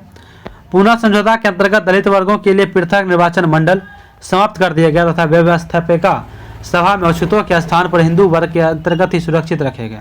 पुनः पैक्ट के समय टैगोर क्या कहता है कि पुनः पैक्ट के समय टैगोर जो है पुनः पैक्ट के समय टैगोर ने गांधी जी के बारे में कहा कि भारत की एकता और उसके सामाजिक अखंडता के लिए यह उत्कृष्ट बलिदान है। हमारे व्यतीत हृदय आपकी महान तपस्या का आदर व प्रेम के साथ अनुकरण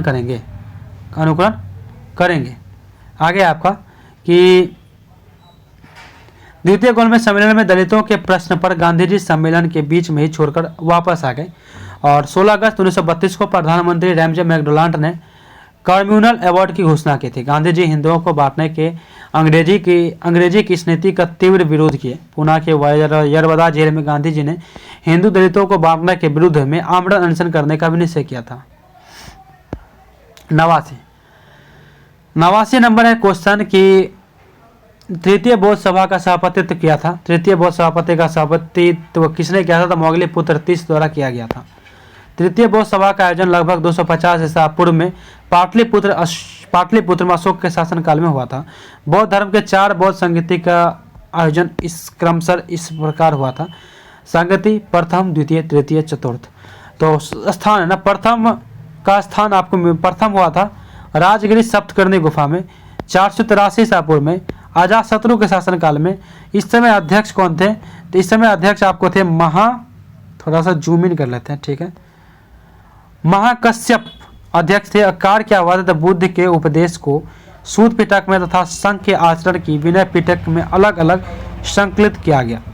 द्वितीय बौद्ध संगति हुई थी वैशाली में। कहाँ पे? तो कब हुई थी? वैशाली में 383 ईसा पूर्व में कालाशोक के समय में। और सबकमीर शुभकामी इसके अध्यक्ष थे। भिक्षुओं में मतभेद के कारण बौद्ध संघ स्थायवीर एवं महासंघिक गुट में विभाजित हो गई थी। तृतीय बौद्ध संगति पाटलिपुत्रा में हुई थी 250 ईसा पूर्व अशोक के शासनकाल में। मोगलीपुत्र 30 इसके अध्यक्ष थे। अभिधम पिटक तीसरा पिटक का संकलन अस्थायवीर गुट का समर्थन किया गया। चतुर्थ जो कि कुंडलवन का समय हुआ ईस्वी सन की प्रथम शताब्दी में कनिष्क के शासनकाल में। 30 वसुमित्र इसके क्या थे? अध्यक्ष थे। मोगलीपुत्र 30 और वसुमित्र। बौद्ध धर्म का ईस्वी की प्रथम शताब्दी। मोगलीपुत्र ये अलग है, 30 वसुमित्र हो गए इसमें बस। बौद्ध धर्म का हीनयान एवं महायान संप्रदाय में विभाजन। हीनयान में वस्तुतः स्थिरवादी था, महायान में महासंघिक थे। इसका स्क्रीनशॉट ले लीजिएगा, बहुत इंपॉर्टेंट है, मैं भी ले लेता हूँ। हीनयान का आदर्श अहंत पद की प्राप्ति, जबकि महायान में बोधिसत्व की परिकल्पना मौजूद है। हीनयान में बुद्ध महापुरुष के रूप में है, जबकि महायान में देवता के रूप में प्रसिद्ध हो गए हैं। महायान का आदर्श से बोधिसत्व क्या कहते हैं? अवलोकितेश्वर था, जिसे महापद्मपाणि, अमिताभ मैत्रेय आदि नामों से भी जाना जाता है। 90 निम्नलिखित में से कौन से एक मीठे पानी की झील है? तो उलर झील जो मीठे पानी की झील है। उलर झील जम्मू और कश्मीर के बांदीपुर जिला में स्थित एक प्रसिद्ध झील है। यह भारत की सबसे बड़ी ताजे पानी की झील है। झील जल का स्थिर भाग होता है जो चारों तरफ से स्थल खंडों से घिरा होता है। उत्तर पूर्वी भारत की सबसे बड़ी मीठे पानी की झील लोकटक झील है। उत्तरी सरकार सड़क के अवस्थित भारत की सबसे बड़ी लेगुन एवं खारे पानी की झील चिल्का झील है। हवाई के प्रवाह एवं अपर्दन के निर्मित झील को झीलों का क्या कहते हैं? पलाया भी कहते हैं। पलाया झील मुख्यतः लवणीय होते हैं। राजस्थान की अधिकांश झीलें पलाया श्रेणी की है, जैसे कि सांबर झील, डेंडवाना झील, लूनर झील और कसर झील। आगे आपका 91 का जो क्वेश्चन है ना, वो है कि जो एक बेलन का टीएस है, जिसकी ऊंचाई एक बेलन का कुल पृष्ठीय क्षेत्रफल निकालना है, जिसकी ऊंचाई है ना 8.5 mm है। बेलन की ऊंचाई दिया हुआ है, बेलन का व्यास से 10 mm वो भी दिया हुआ है। इस तरह से हम r निकाल लेंगे और बेलन का कुल पृष्ठीय क्षेत्रफल फॉर्मूला होता है 2 पाई r into r plus h। इस तरह से हम निकालेंगे तो 135 पाई मीटर स्क्वायर आ जाएगा। 92 एक है ना सिंप्लीफिकेशन है, इसको सॉल्यूशन करना, ये क्वेश्चन है आपका। सॉल्यूशन करेंगे तो इतना आंसर आ जाएगा, देख सकते हैं बहुत ही आसान है।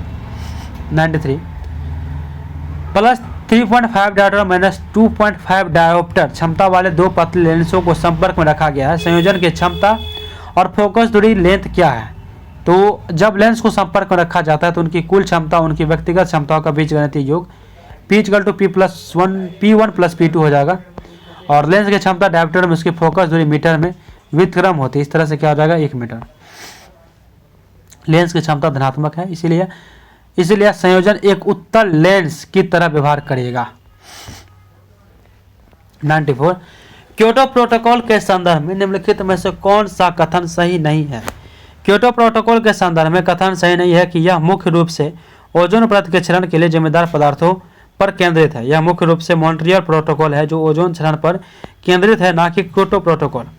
क्योटो प्रोटोकॉल के संबंध में यह एक अंतर्राष्ट्रीय संधि है जिसका उद्देश्य ग्रीन हाउस गैस के उत्सर्जन को कम करना है। क्योटो प्रोटोकॉल जलवायु परिवर्तन पर संयुक्त राष्ट्र फ्रेमवर्क कन्वेंशन UNFCCC में जुड़े एक अंतर्राष्ट्रीय संधि है जिसे 1997 में क्योटो यानी जापान में अपनाया गया था। इसका मुख्य लक्ष्य है ना वैश्विक तापन यानी ग्लोबल वार्मिंग का मुकाबला करने के लिए औद्योगिक देशों द्वारा ग्रीन हाउस गैसों के उत्सर्जन में कमी के लिए बाध्यकारी लक्ष्य निर्धारित करना था। इसमें carbon dioxide CO2, methane CH4, nitrous oxide N2 और 3 अन्य फ्लोराइड गैस शामिल थे। भारत ने 2002 में इस संधि का अनुमोदन क्या था, रेक्टिफाई किया था। 95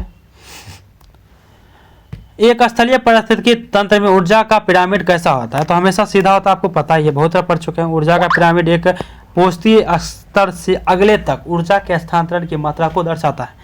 ऊर्जा का प्रवाह एक दिशा होता है जो एक उत्पादक सूर्य से शुरू होकर विभिन्न स्तर में उपभोक्ता तक जाता है। उसमें प्रवेगिकी के दूसरे नियम के अनुसार प्रत्येक ऊर्जा रूपांतरण से कुछ ऊर्जा ऊष्मा के रूप में नष्ट हो जाती है। इसीलिए प्रत्येक उच्च पोषीय स्तर पर ऊर्जा की कुल मात्रा हमेशा अपने निचले स्तर से कम होती है, जिसके परिणाम स्वरूप पिरामिड का आकार हमेशा सीधा यानी अपराइट होता है, चाहे कोई भी परिस्थितिकी तंत्र हो।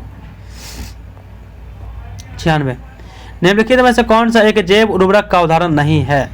यूरिया एक जैव उर्वरक नहीं है। इसका रासायनिक उर्वरक केमिकल फर्टिलाइजर है। यह एक कार्बनिक यौगिक है जिसका औद्योगिक रूप से संश्लेषित किया जाता है और यह नाइट्रोजन एक सांद्रित स्रोत है। यूरिया का निर्माण पोटेशियम साइनेट और अमोनियम सल्फेट के अभिक्रिया से होता है। इसका रिएक्शन देख सकते हैं आप।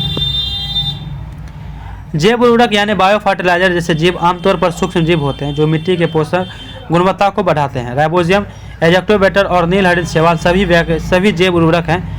वे वायुमंडलीय नाइट्रोजन का स्थिरीकरण करके पौधे के लिए उपलब्ध कराते हैं। ये फास्फोरस जैसे अन्य पोषक तत्वों की उपलब्धता को बढ़ाते हैं। जैव उर्वरक टिकाऊ कृषि के लिए महत्वपूर्ण है क्योंकि वे रासायनिक उर्वरक के उपयोग को कम करते हैं। ठीक है। मवेशियों में होने वाले खुरपका मुंहपका रोग जो है ना, किसके कारण होता है? खुरपका मुंहपका रोग एक विषाणु के कारण होता है। यह एक अत्यधिक संक्रामक विषाणु जनित रोग है जो गाय, भैंस, भेड़, बकरी, सुअर जैसे विभाजित खुर वाले पशुओं को प्रभावित करता है। यह एक पिकोनोवायरस परिवार के एक वायरस के कारण होता है। इसमें लक्षणों के मुंह और खुरों पर छाले, बुखार और दूध उत्पादन के भारी कमी शामिल है। यह रोग पशुधन उद्योग के लिए एक बड़ा आर्थिक खतरा है क्योंकि यह तेजी से फैलता है और उत्पादन को गंभीर रूप से प्रभावित करता है। रोग का नाम प्रभावित पशु। खुरपका मुंहपका रोग जो है जुगाली करने वाले पशुओं जैसे गाय, भैंस, बकरी आदि में होता है। रानीखेत जैसे मुर्गी और अन्य पोल्ट्री पक्षी में होता है। गिल्टी रोग जो कि लगभग सभी स्तनधारी विशेषकर गाय, भेड़, बकरी में होता है। और थनैला जो कि दुधारी पशु खासकर गाय और भैंस में होता है। ब्लैक क्वार्टर जो कि मुख्य रूप से गाय और भैंस में होता है। एवियन इन्फ्लुएंजा बर्ड फ्लू जो कि पक्षी विशेषकर मुर्गियों और बत्तख में होता है, अफ्रीकन स्वाइन फीवर जो कि सुअर में होता है, और सर्रा जो कि ऊँट, घोड़े और मवेशियों में होता है। स्क्रीनशॉट ले सकते हैं, बहुत ही इंपॉर्टेंट है ये। एक और दो और दिया गया कि रक्तस्रावी सेप्टिसीमिया, गला घोटू जिसे गाय और भैंस विशेषकर बरसात मौसम में, पशु फ्लेग, गाय भैंस और अन्य जुगाली करने वाले पशु अब उन्मूलन हो चुका है। 98 ब्रांड फाइनेंस रिपोर्ट 2025 के अनुसार विश्व का सबसे मूल्यवान फुटबॉल क्लब कौन बना है?